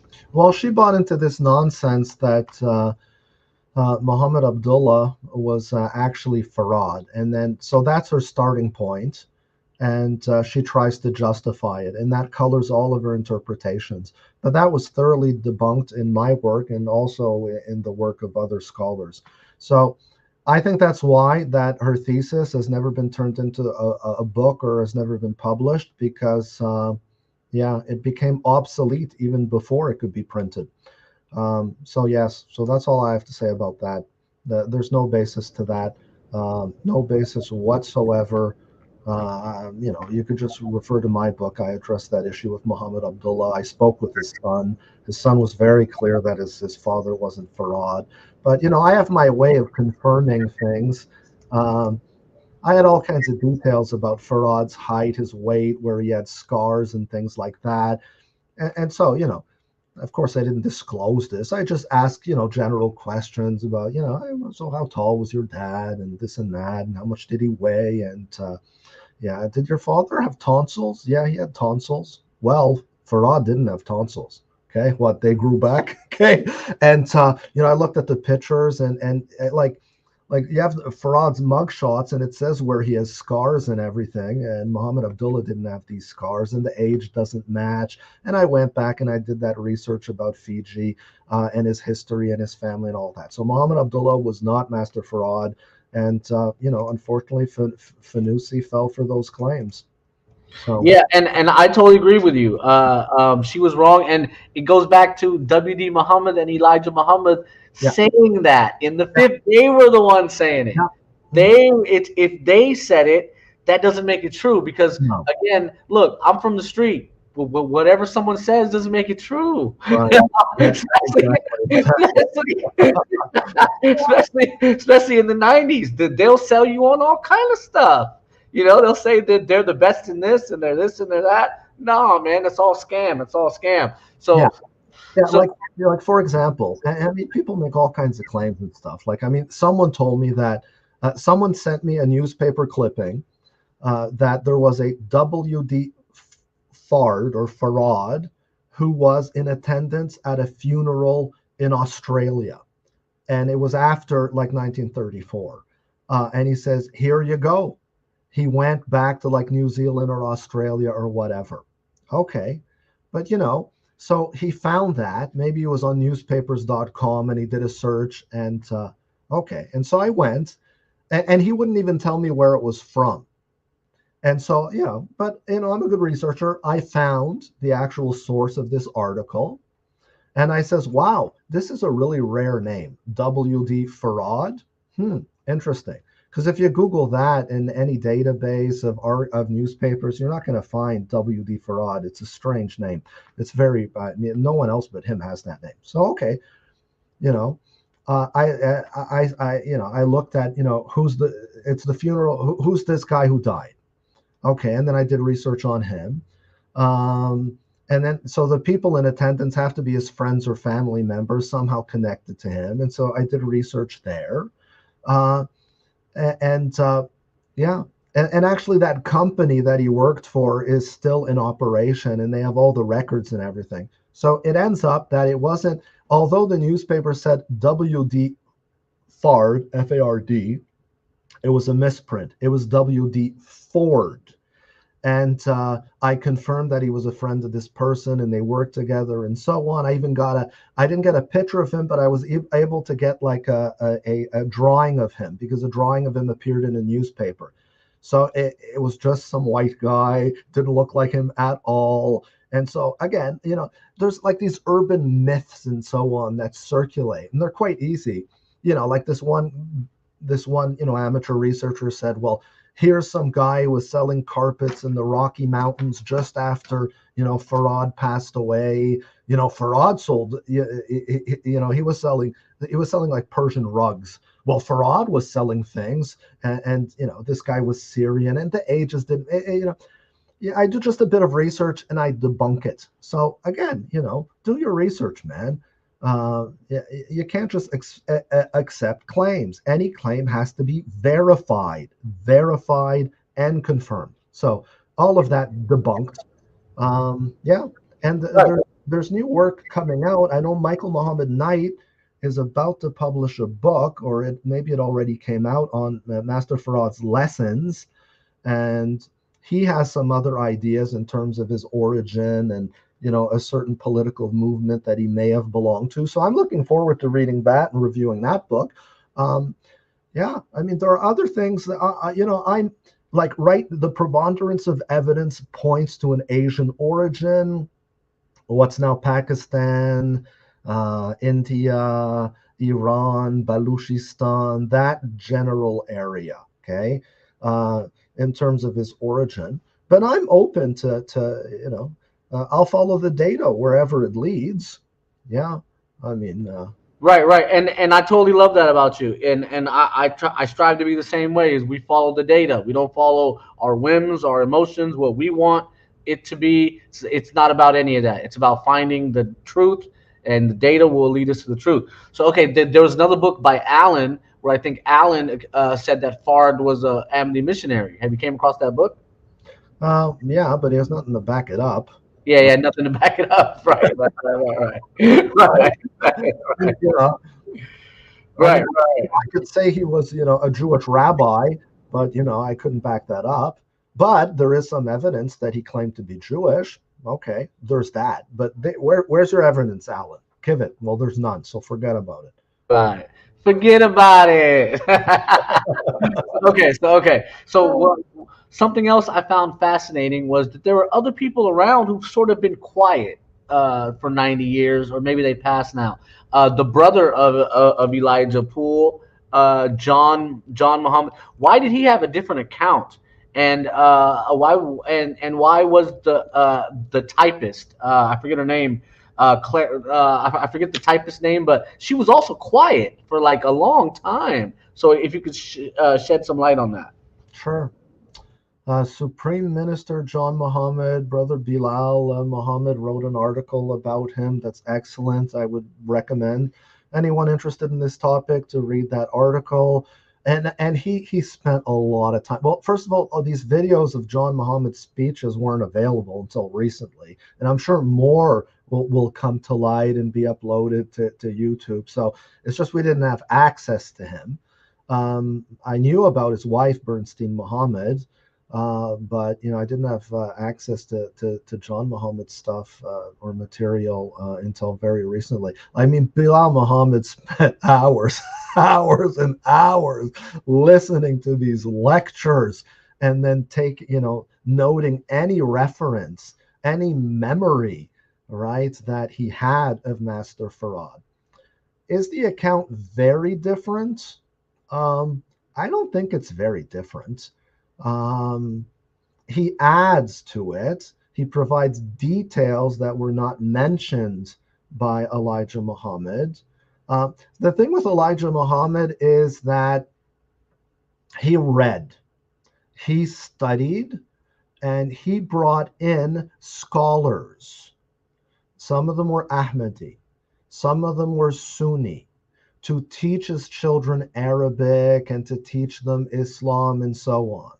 And so we find that, okay, now, I mean, Elijah Muhammad, grade 3 education or something like that. I mean, he would just trip over, if a word had more than a few syllables, you'd have a hard time pronouncing it and so on. So again, but he did acquire a tremendous amount of knowledge and even wisdom. Where did he get that from? He got that information from Master Farad Muhammad. I have no doubt that he spent days and nights just teaching this man. And maybe he viewed him like a blank slate. He's my baby, and I'm just going to stuff his head with all of these teachings and so on. So really, I mean, Farad was an educated man, okay?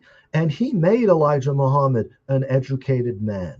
And he also gave him a long list of books that he should go get from the Library of Congress and study. And Elijah continued to read and study. And so what we find is Elijah Muhammad, he has all the knowledge from Master Farad. And then he's studying about Islam in general and other religions and so on. And he's bringing that in. And he's making parallels and connections with with the Islamic tradition. So he's starting with Farad, but he's enriching it. John Muhammad comes across to me as a person who never read a book in his life. Okay, I'm sorry to say, okay, that it seems to be raw Farad. No, I don't mean that disparagingly. I mean, he seems to he looked like a very affable man. Approachable. He seemed humble. I mean, no, I don't want to diss him in that sense. But, if you were taught by Allah himself, what more do you need? Really, right? What more do you need? And so it really seems to me, and it seems to Bilal Muhammad, that he is really, even though, he was sharing this information late in life, his memory, and it's unfortunate, sometimes he says, well, I forgot this, and I used to know this, and I was, oh, come on, why didn't you make these speeches when you were in your 20s and 30s and 40s and 50s and 60s maybe, but you're 80 years old and you've forgotten things, and it's just, to us, it's just so important, these details, that information. Again, like I said, he seems to be a good witness. He doesn't seem to have any ulterior motives. Okay. Now, again, Warithin Muhammad comes, he didn't agree with his dad. I mean, he knew about the womanizing. He knew he wasn't a prophet or a messenger of God. He knew, I mean, perhaps he viewed it just as a money-making scam. He said that Farad and Elijah Muhammad just cooked it up. They made it all up. That's not true. That's not true, because there are things that are so obscure in the teachings of Farad that he couldn't have made it up. I mean, these are books. The information that he's sharing is very, very difficult to find now. You know, I mean, these teachings of the extremist Shiites, they're not publicly available. I mean, yes, it goes through the oral tradition, and their books are very, very hard to find. But in any event, yeah. So Yeah, very, what I found interesting was his son, and then his wife was the typist. She should know. She should have known more so than anyone. the important thing to remember is that Supreme Minister John Mohammed did not agree with Warith Din Muhammad. He did not believe that we should morph into like Sunni Islam, that we shouldn't become Orthodox, because Islam was very much a black thing, and it was very empowering, and it was linked to the civil rights movement and all kinds of things. Yeah, I mean, there was a time when they were the majority. That was Islam in America. They were the spokespeople for Islam. But then they got buried, by these tons and tons of immigrants. I mean, they were just flooded out by these millions of immigrants. They've been totally marginalized. And so what's going to happen to black people? They're going to be minorities in like immigrant mosques. They're not going to be in charge. They're not going to have control. I understand that point of view absolutely. He says, right?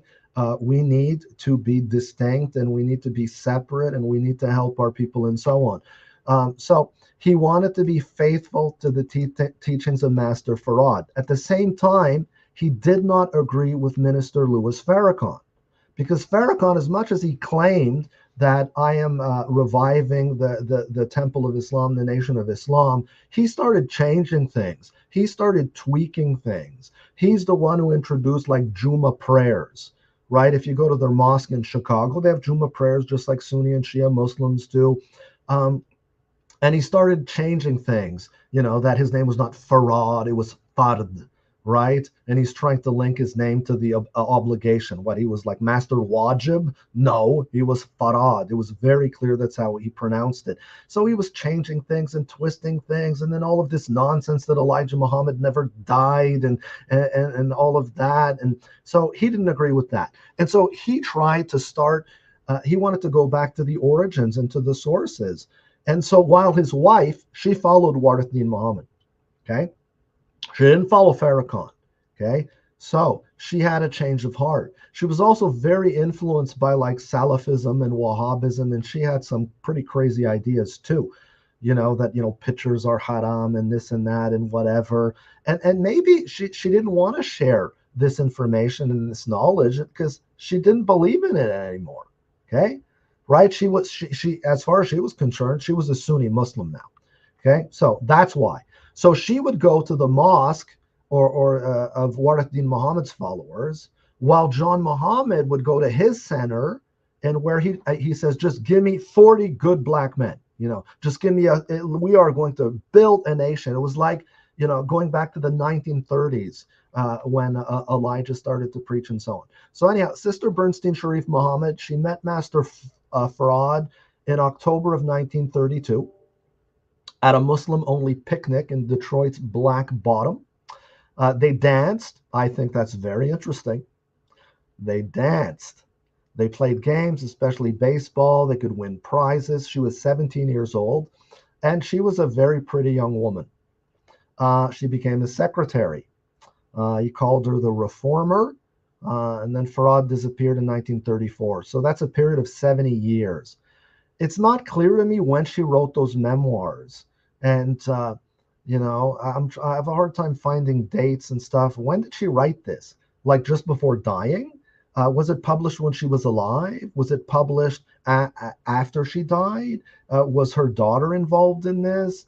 And, maybe her son? It's not clear to me, right? When she wrote it. but it's interesting. And I wish she would have written more. And she had all kinds of documents from Master Farad. And they went after she died, and John Muhammad died as well. The children put him out. They wanted to sell them, so they auctioned them off. Man, I was ready to bid on those.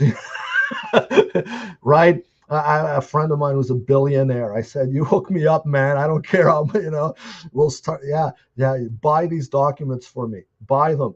But then Farrakhan took it to court. The Nation of Islam said that they can't sell this. This is part of our religion, and this and that. Apparently, they're in the hands of the Nation of Islam. I don't know how legally, I don't know what happened behind the scenes. There was an attorney who had copies of all these documents, and he wanted to, he said he wanted to put them on an app, but anyhow, so there are people out there who have these documents, but they're hogging them. They're not sharing them. I mean, I understand the Nation of Islam. They're only going to share what agrees with the facts as they see them, right? People, religions feel threatened by these type of revelations. So I mean, they're ideologically motivated. Her family clearly was financially motivated in terms of putting auctioning this stuff off, right? I remember what Elijah Muhammad's his hat got. I think it sold for I don't know, maybe $30,000, maybe more.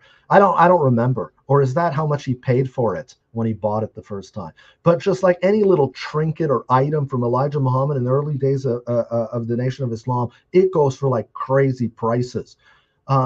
So I mean, really, yeah. Yeah, and I'll tell you something. I bought that book by, I think it's Alam Han Publications or something, with Bernstein Muhammad, got her photo on it. There's nothing in it that isn't already available, and Exactly. it's interesting because I emailed them and they were like, okay, let us know if you're going to order it because we got to make it. Right. And I was like, oh, so what? Print on demand, yeah. Yeah, I was like, wait. So you guys don't even have them, you don't even have enough money to go print 1,000 and then have them in stock, or even 500, or even 100, even 20. Yeah. Just to hand out for free, and etc. But so something's up. Sometimes I can tell when something's up. I don't know what is up. Yeah.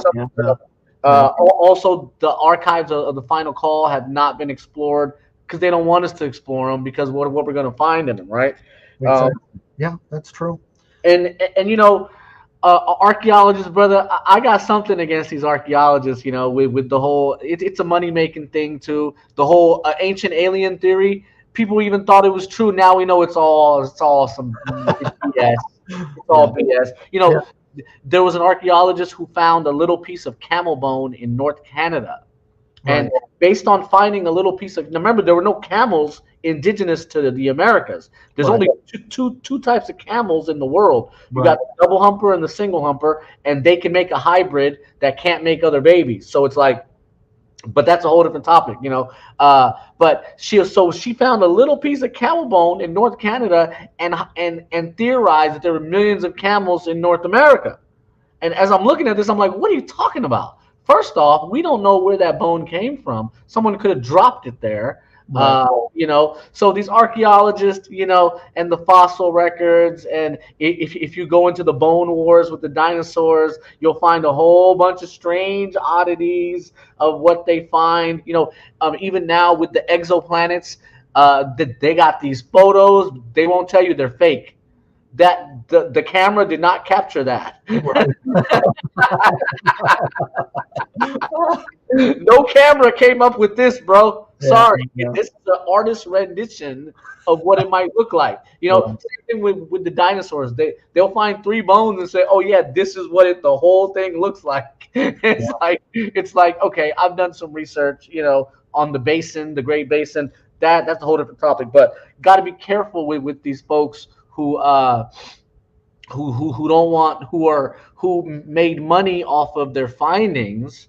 Yeah. And like with me, nothing I do is for money. I work for money, but Right. And I don't, if you do research, you should be compensated and et cetera, because it's so much time and et cetera. Um, but so you had mentioned something about of black folk and making money, and the Negro Leagues. Someone had said the Negro Leagues shouldn't have integrated, because those were 10 teams that were owned by black owners. Right. Now there ain't a single black owner. No, no, no. But they were like, what should have happened was those teams should have went in with the owners. Right. Yes. Yes. Absolutely. Yeah. Yeah. And because these were, back then, even like black businesses were even like, there's even theories that it was better, and the Martin Luther King and Malcolm X and the civil rights movement, technically, from what you said, looked like it hurt black people in America, because now they opened up the wave of immigration, and now you're buried amongst other minorities. Now you're insignificant, or there's more Mexicans in America, I think, than African Americans, or it's close. It's close. I know in California it's different, but that's a whole different topic. So okay, and you had mentioned about reading and writing. I just had to ask you this quick question. You ever heard of a baseball player, Lenny Dykstra? No. I'm a big baseball guy. He said he never read anything in his life, and he said the reason was it was an old wives' tale. So a baseball player needs hand-eye coordination, right? If you read a lot, you got to wear glasses, so your eyesight ain't that good. So I thought that was interesting. John Muhammad didn't read. Anyone who read a lot of books. That's my impression, right? That's my impression, because if you read a lot what Elijah Muhammad wrote, and you listen to his lectures, clearly he's reading books. Okay. Another person who doesn't read books and who hasn't read a book in like half a century seems to be Louis Farrakhan, with all due respect, because so I grew up on Louis Farrakhan's speeches. They'd circulate on the streets and everything, but once you've heard a few of his speeches, you've heard everything that he has to say.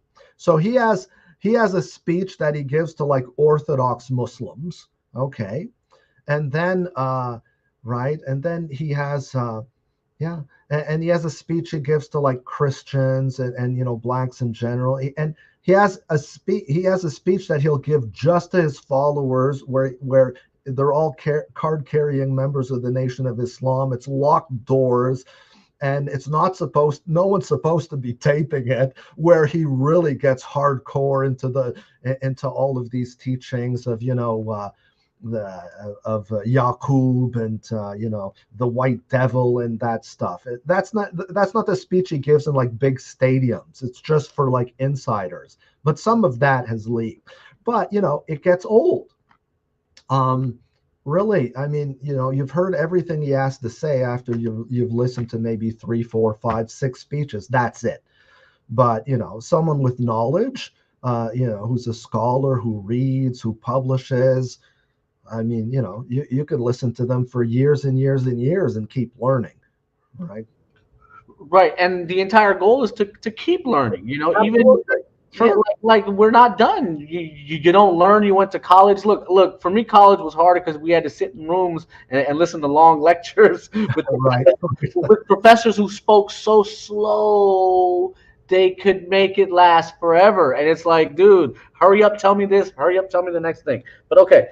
You can tell if someone reads based on their references and their allusions and their quotations. And I listen to John Muhammad. It's just memories of Farad, and Elijah Muhammad. Yes, he's alluding to this, referring to that. Farrakhan, I mean, he knows the Bible well, but beyond that, I don't see a great amount of erudition coming from him. Although, and incredibly articulate, and he's one of the best speakers I've ever heard. And I admire his rhetoric. It's very gifted. Right. But like some people have a capacity, like I was big into math. I was always in spelling bees. Right. U.S. Air Force. I fixed aircraft. Like my undergraduate's aeronautical engineering. I'm big on the engineering of things, even the earth, how the earth is engineered. I'm fascinated by all that, by the camel and the kangaroo, and so I know there were no horses in America ever, and the only horse in Africa was useless because the zebra doesn't do war stuff. You know what I mean? So if you don't have a horse and a camel, you're not going to have a big civilization that can take, like with Islam. What, in my opinion, one of the biggest reasons were we were given the camel and the horse, Yeah. and without that you can't do supply chain management and etc. So Yeah. Hmm. so anyhow, that and maybe we'll do some work on that in the future.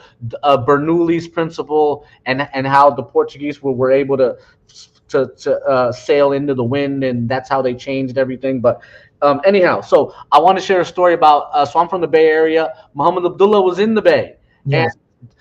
there are Lahori Amnis, and so that place in the UK, the Woking was where they published from, and they Yeah. sold books globally. So I knew hella Lahori Amnis in the Bay, and they even came to some of our events. And then, but I never heard about Muhammad Abdullah. I never heard about any of that. But now it all makes sense of the Muhammad Abdullah connection. In fact, I'm gonna go to his grave and take a photo because I think I figured out where it's at. But Now, the thing about Muhammad Abdullah, I mean, based on what his son told me, um, he was uh, he was very much an academic. He was very much a scholar. He was very open-minded. And so he served as a Sunni imam. He served as a Shi'i alim, and he also served as, a religious leader for the Ahmadis. So he would do like his knowledge of jurisprudence was very good, right? He would do according to the Shia fiqh. He would do according to Sunni fiqh. He would do so. Yeah, yeah. He wore many hats. sounds good. So, coming down the stretch here. So, what Quran was being read in America? Is specifically by 1927. The Qadiani Ahmadis didn't have one. The one that they had was like chapter 1 and 2, or like the first few verses of chapter 2. So that's not even really the whole thing. And Lahori Ahmadis were running ads in the Muslim Sunrise, even, which I find that strange. And in fact, Saeed Akmal and the Schism with Wali Akram, they even called themselves Lahori Amnis for a little bit there, even though they were confused. I don't think they knew exactly what it was. What else? Okay, and then Black Mud, White People Are Jinn. If you could comment on sort of that, as because we're at like 2.5 hours, so if you can comment on that, brother. Sure. Well, Muhammad Ali's translation was published in 1917, as far as I know. Marmaduke Pickthall's translation was from 1930, and Abdullah Yusuf Ali's was from 1934. So if these are the dates of publication, then these are the translations of the Quran in English that were available at that time, that you could have obtained from a public library or from a bookstore. So I mean, you have Muhammad Ali, who of course is a Lahori Ahmadi, and he's very, very academic. He's very academic. He was a scholar. And, a lot of his books are read by mainstream Muslims. Sunni scholars cite him, Shia scholars. He wasn't that like sectarian and so on. Yeah, I mean, he was a good scholar. And then Marmaduke Pickthall, of course, 1930. So he's a Sunni Muslim, of course. Abdullah Yusuf Ali, I mean, this is very popular. Very few people know that he was actually an Ismaili. He was a Shia, and he had a traditional Shia education, but he was also a man of letters, a very educated man, broad-minded, and so on. And so, maybe he de-emphasized all of that Shia stuff. He wasn't a mainstream Ismaili. I think he was a Dawoodi Bohra. I believe so, just from memory. Yeah, he wasn't. He was from one of these like subsects of the Ismailis. Um, but yeah, that sect is very close to the Twelver Shia. So I mean, there are some Ismailis, they don't do Salat, they don't fast in Ramadan. and they read the Bhagavad Gita in their mosques. Yes, they read Hindu scripture. Uh, and I walked in on that, and I got thrown out. It all, I got thrown out. I was invited to give a lecture at the Afghan Shia Ithna Ashari Mosque in Toronto, and it's right next to like the Aga Khani Mosque, right next to it. And so I didn't know, it was the first time there, and so I actually walked in to like the Aga Khani Mosque, and and my wife said something wrong. There's something wrong with this picture, okay? Because they were all sitting around and they were reciting from a book, and it wasn't in Arabic. And I said, so I don't know if it was in Sanskrit or I don't know what language it was, but it was an East Indian language. They were reciting Hindu scripture. And they said, what are you doing here? And I said, I was invited to give a lecture. And they said, are you Ismaili?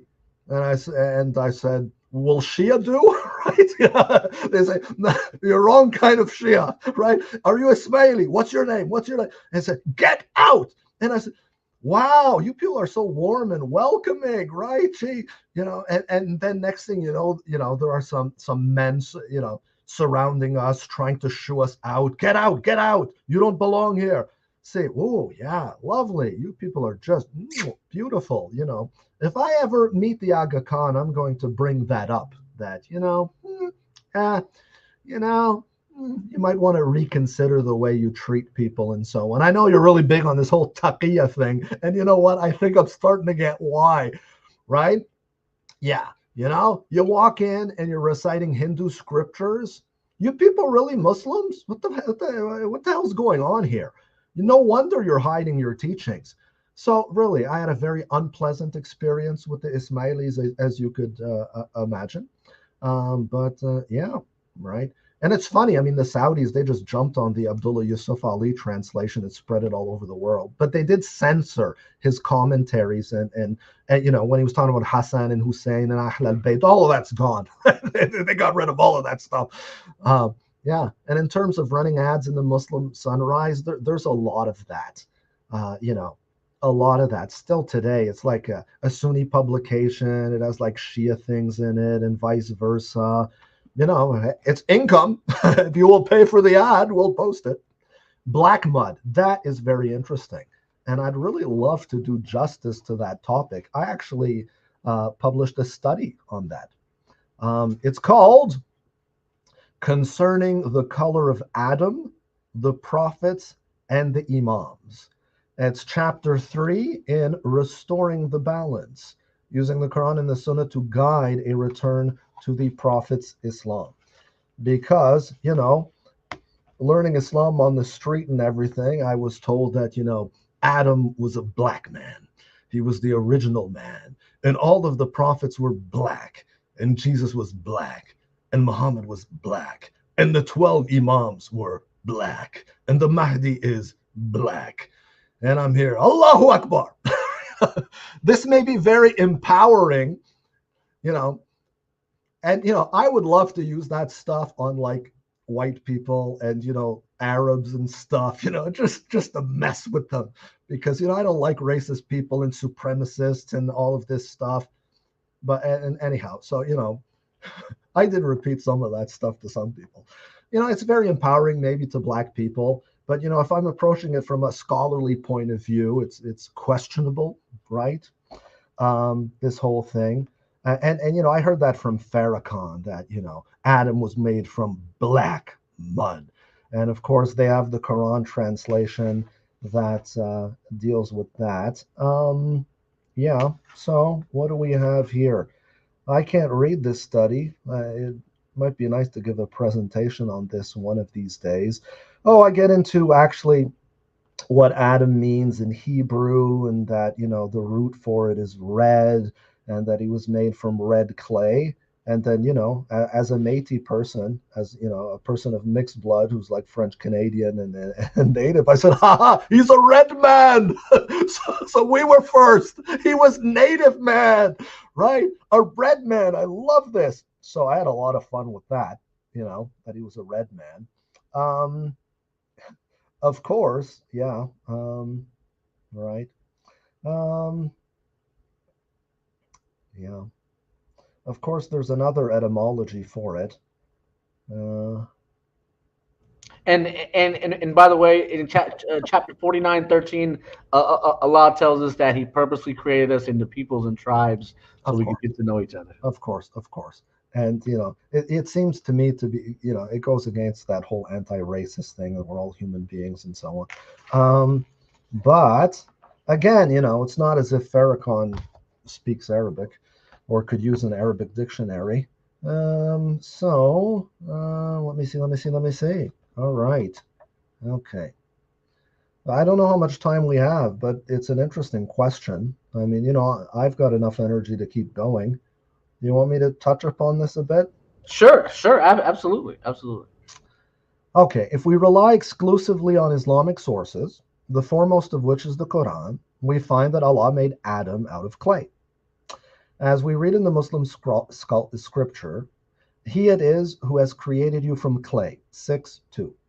We created man from sounding clay, from mud molded into shape, 15:26.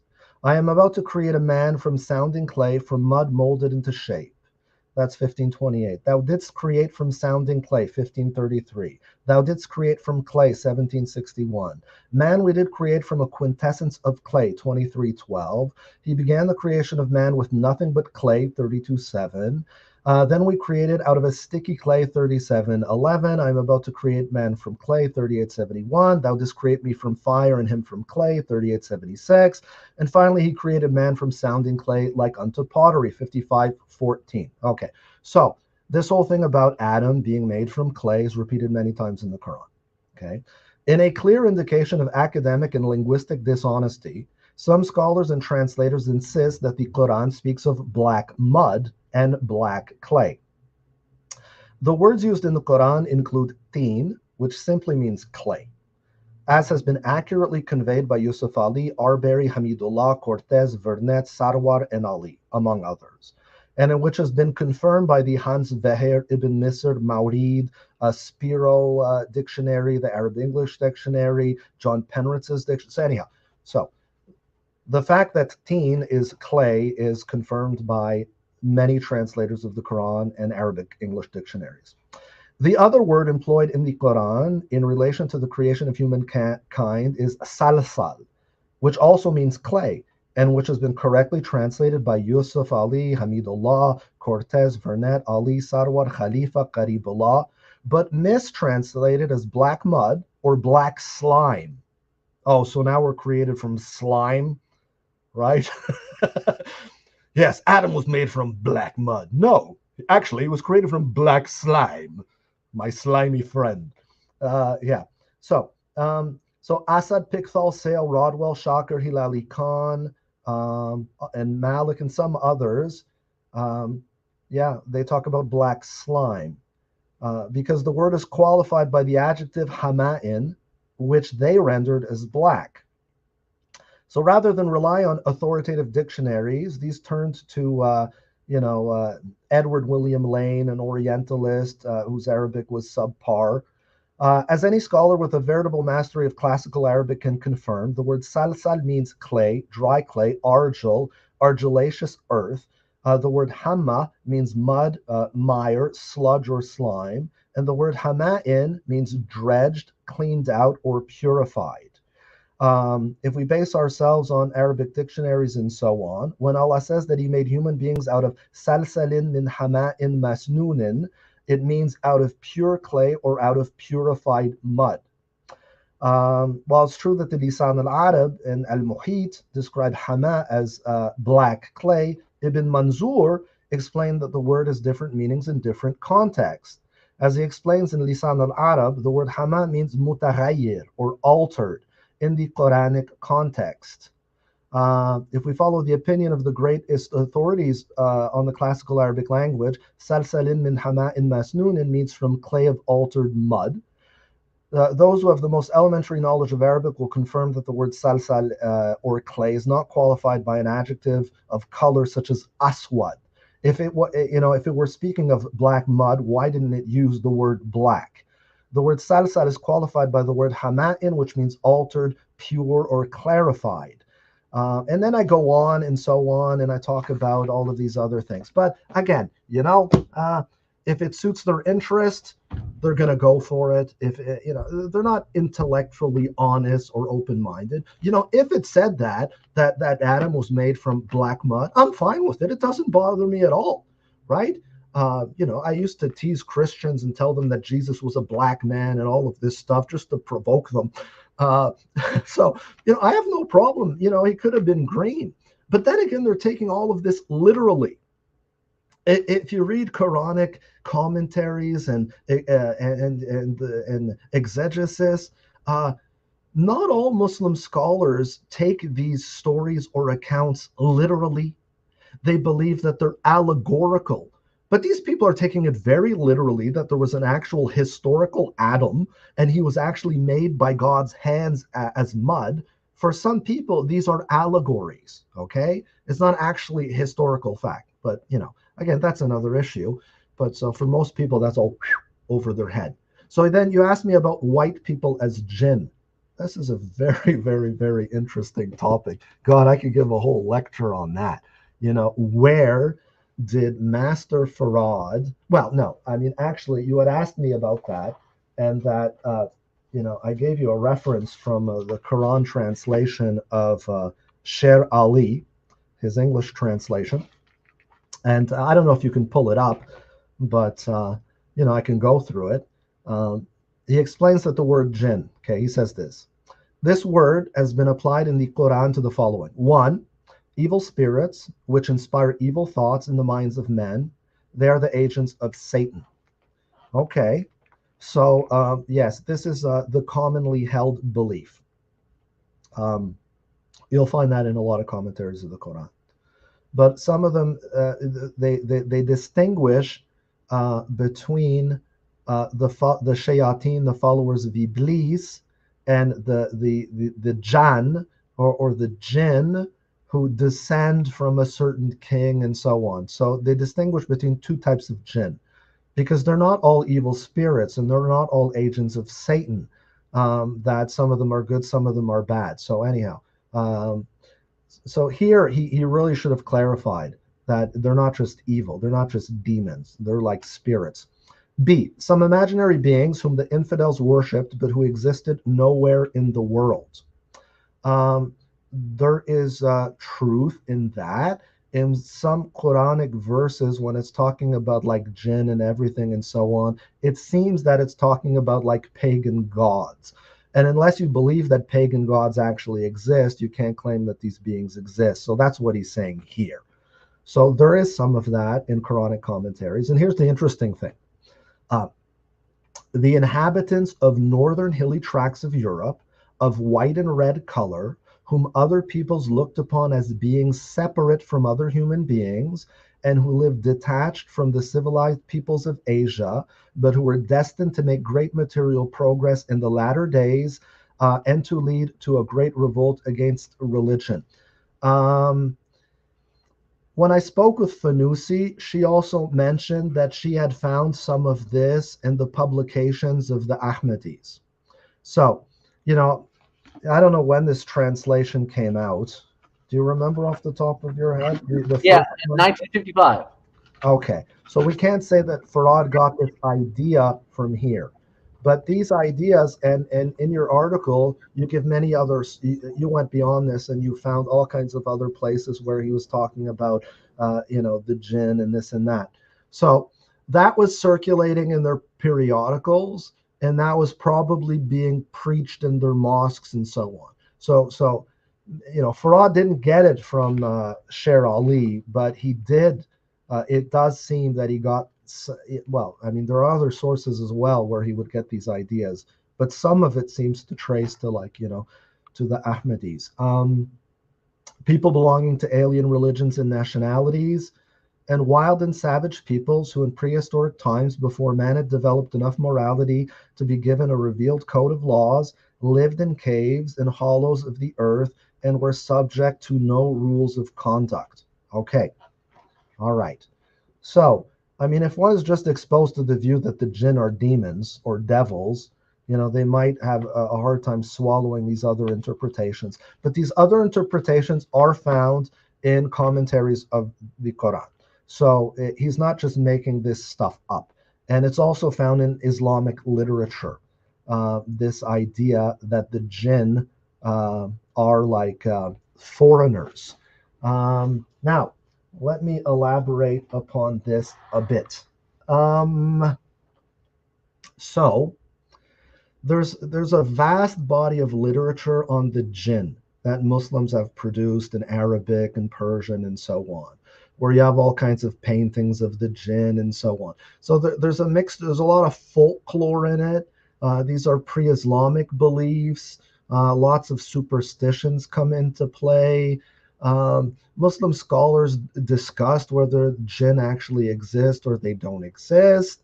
And if they exist, what are they made of? Al-Ashari and Baqilani believed that they were material, that they were physical beings. And then other scholars argued that they were immaterial. So in the Islamic literature, there's this debate. Are they just like invisible spirits? Are they intangible? Or are these actually physical beings? Okay. And so some people thought that they were actually flesh and blood. Some people argued, well, there's spirits that can become flesh and blood. So Baqilani and Ashari thought that they were actually made of a material substance. Well, if something is made of a material substance, it's not a spirit. They're actual people. Well, who are these people? Well, you would have to study. Again, you have to go beyond just what's the Quran and the Hadith and go into the tafsir literature. Even beyond that, read the works of like Arab and Persian geographers and travelers and their accounts. And some of them are very anthropological. If you read like Ibn Battuta, he's really good. He seems to be very objective when it comes to describing different people and so on. He's not very judgmental. He was actually very liberal in many regards and tolerant. Yeah. Now, so some of them, they're very close to reality. It's just like if you read like the Travels of Marco Polo, some of it is we can confirm as accurate, but some of it is complete and total nonsense and legends and myths. And some scholars wonder, did he even go to these places? Because he's saying some really outrageous things. Or was that just added to make it more entertaining? Or did subsequent editors just mix in all kinds of stuff and the original account was very historical? But anyhow, literary critics work on these issues. But to go back to the issue of like Muslim geographers. Well, obviously, the Arabs were the best of the best and the supreme race. There's no doubt about that. They were very ethnocentric. The Persians as well had these airs of superiority. We are the civilized people, and basically everyone else consists of savages and barbarians, right? Right? They're Ashami. The term foreigner in Arabic means a barbarian. Yeah. So now, if you look at how they describe African people, it's not pretty. It's profoundly racist. It's all full of stereotypes. They say that, I mean, I'm not going to get into everything they say. I mean, people can look it up and they can read it. But they say horrible things that, it's easier to train a monkey than it's to train a black person and things like that. So they describe black people in very racist, pejorative terms. Okay. How do you think they describe white people? Now, look at now it's one thing when you're talking about some of the more advanced Europeans, but I mean the Slavs, for example, from which we get the word slave, they were not even Christianized at that time. They were basically, barbarian hordes and so on. They were pagans. They were viewed in a very negative light. And of course, if you're going to enslave black people or white people, and they were the main sources of slaves for the Muslim world, you want to dehumanize people, right, and make them subhuman. To give you an idea, you can consider the writing of Ibn Fadlan. So Ibn Fadlan was a faqih, and he was exiled anyhow. He became like the ambassador for like whatever caliph to the Bulgarians or something. And then he came across the Russians, and the Russians were very primitive at that point. And if you see the way he describes them, right, they're like, they're like demons. They made a movie with Antonio Banderas. What was it called? So Ibn Fadlan's book, I forget, it's something like Journey to the Land of Darkness, and they made a movie about it with Antonio Banderas. And he messed around with like the caliph's wife, and he was exiled as a punishment. And he lives among these people, and like they're so, I mean, they're filthy, they're dirty, they're violent. um, their sexual activity is like triple X.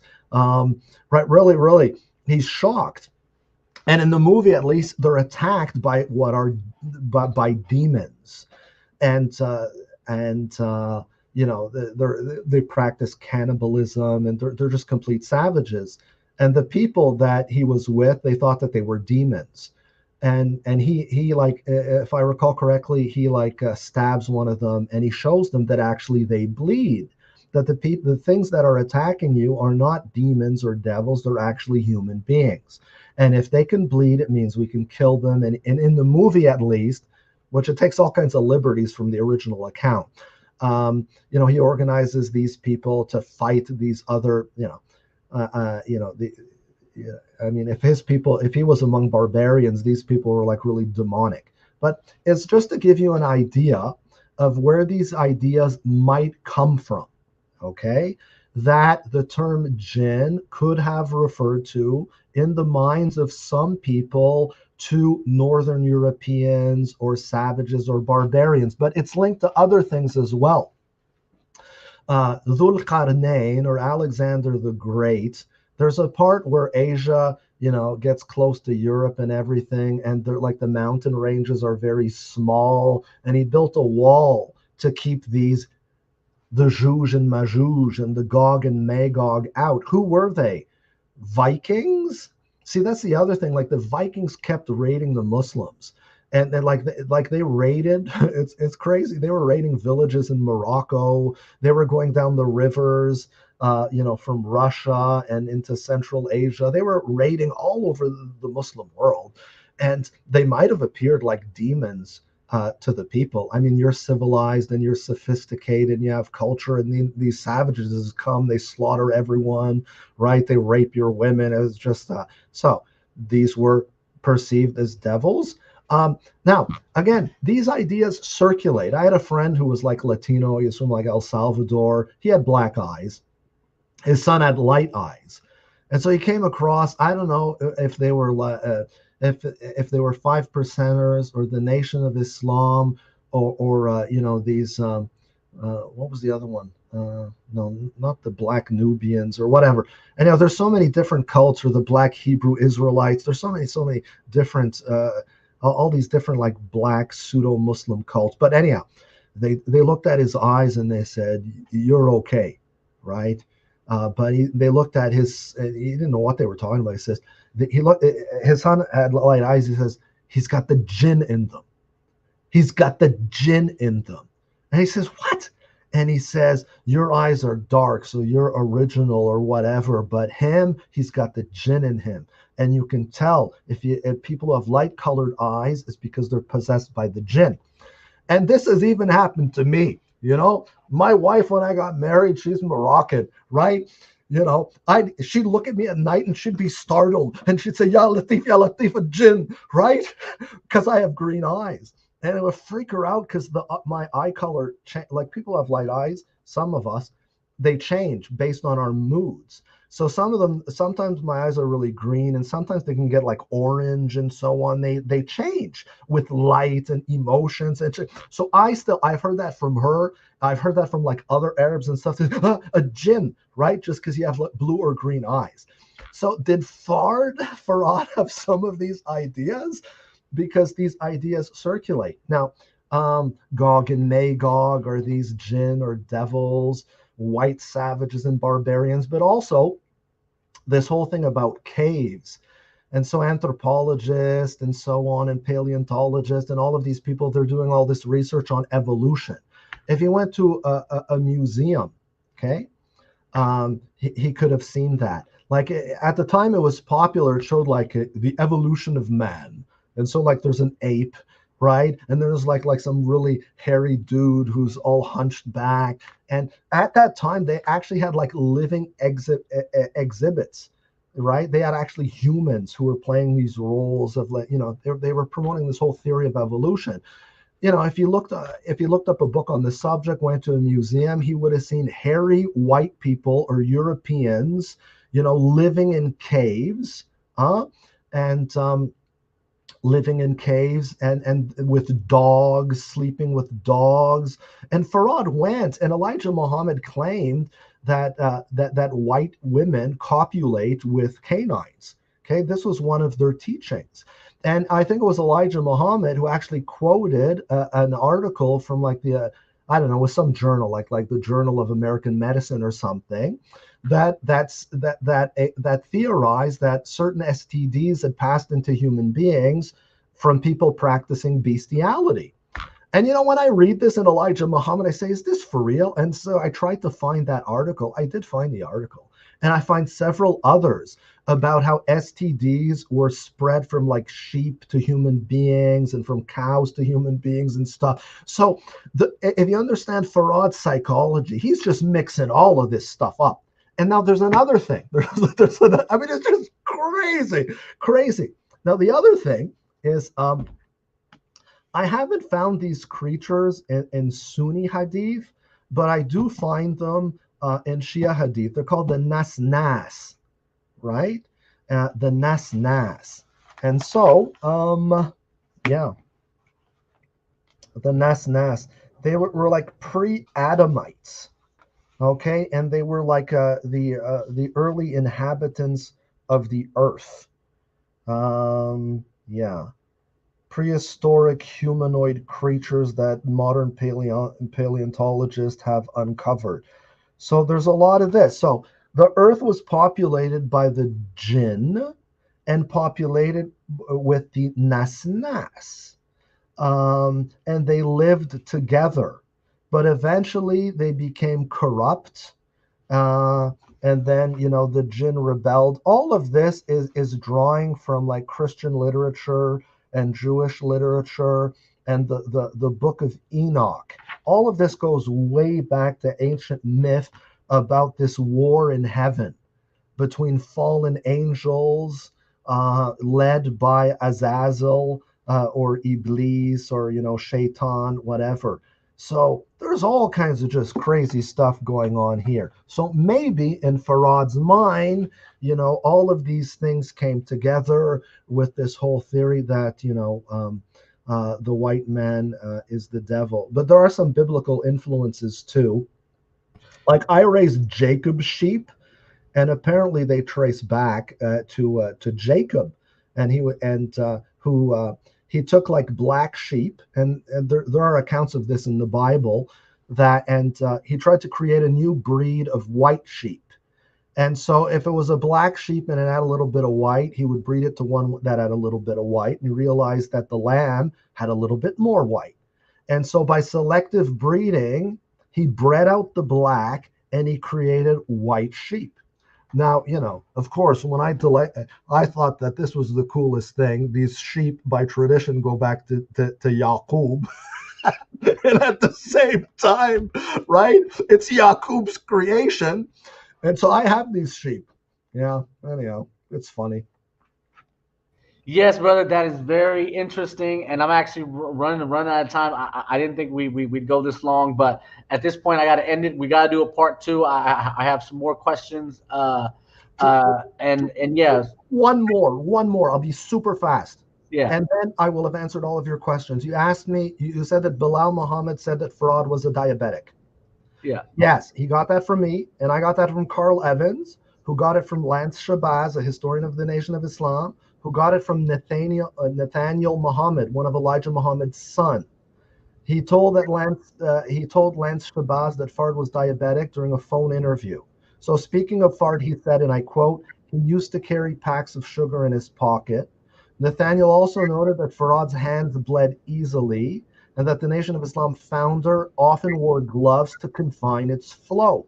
And so you can look this up on YouTube, episode 159 of the Lance Shabazz Show. So Nathaniel was born in 1926. He died in 2017. So he was 8 years old when Farad was a part of his life.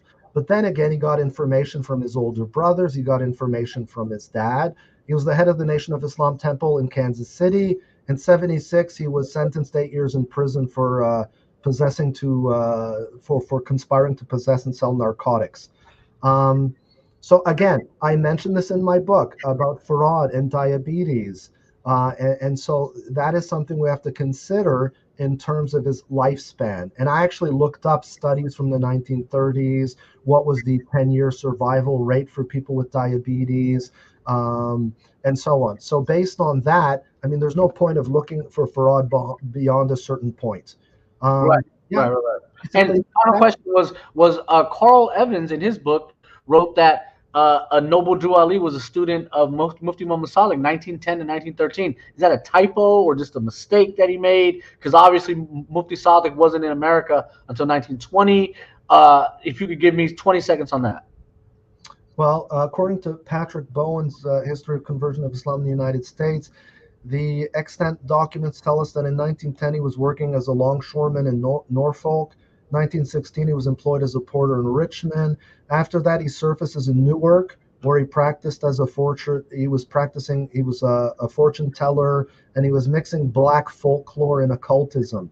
So he wasn't even associating with Islam during those years. So I can't speak for Carl Evans and whether it was a typo or something, but no, he wasn't associated with Islam at that time. And that wraps up this interview. Lots of fun, fantastic questions. You're doing great research. Keep it up. Thank you, brother. There will be a part 2. I got to run. I got to take my kid somewhere, so I got to run. He's got baseball. He's got these baseball tournaments, and I'm already going to make him late. But thank you so much, brother. This was so insightful. I've learned so much from you so far. And with that being said, assalamu alaikum and peace out. Yeah, wa alaikum salam. Bye-bye.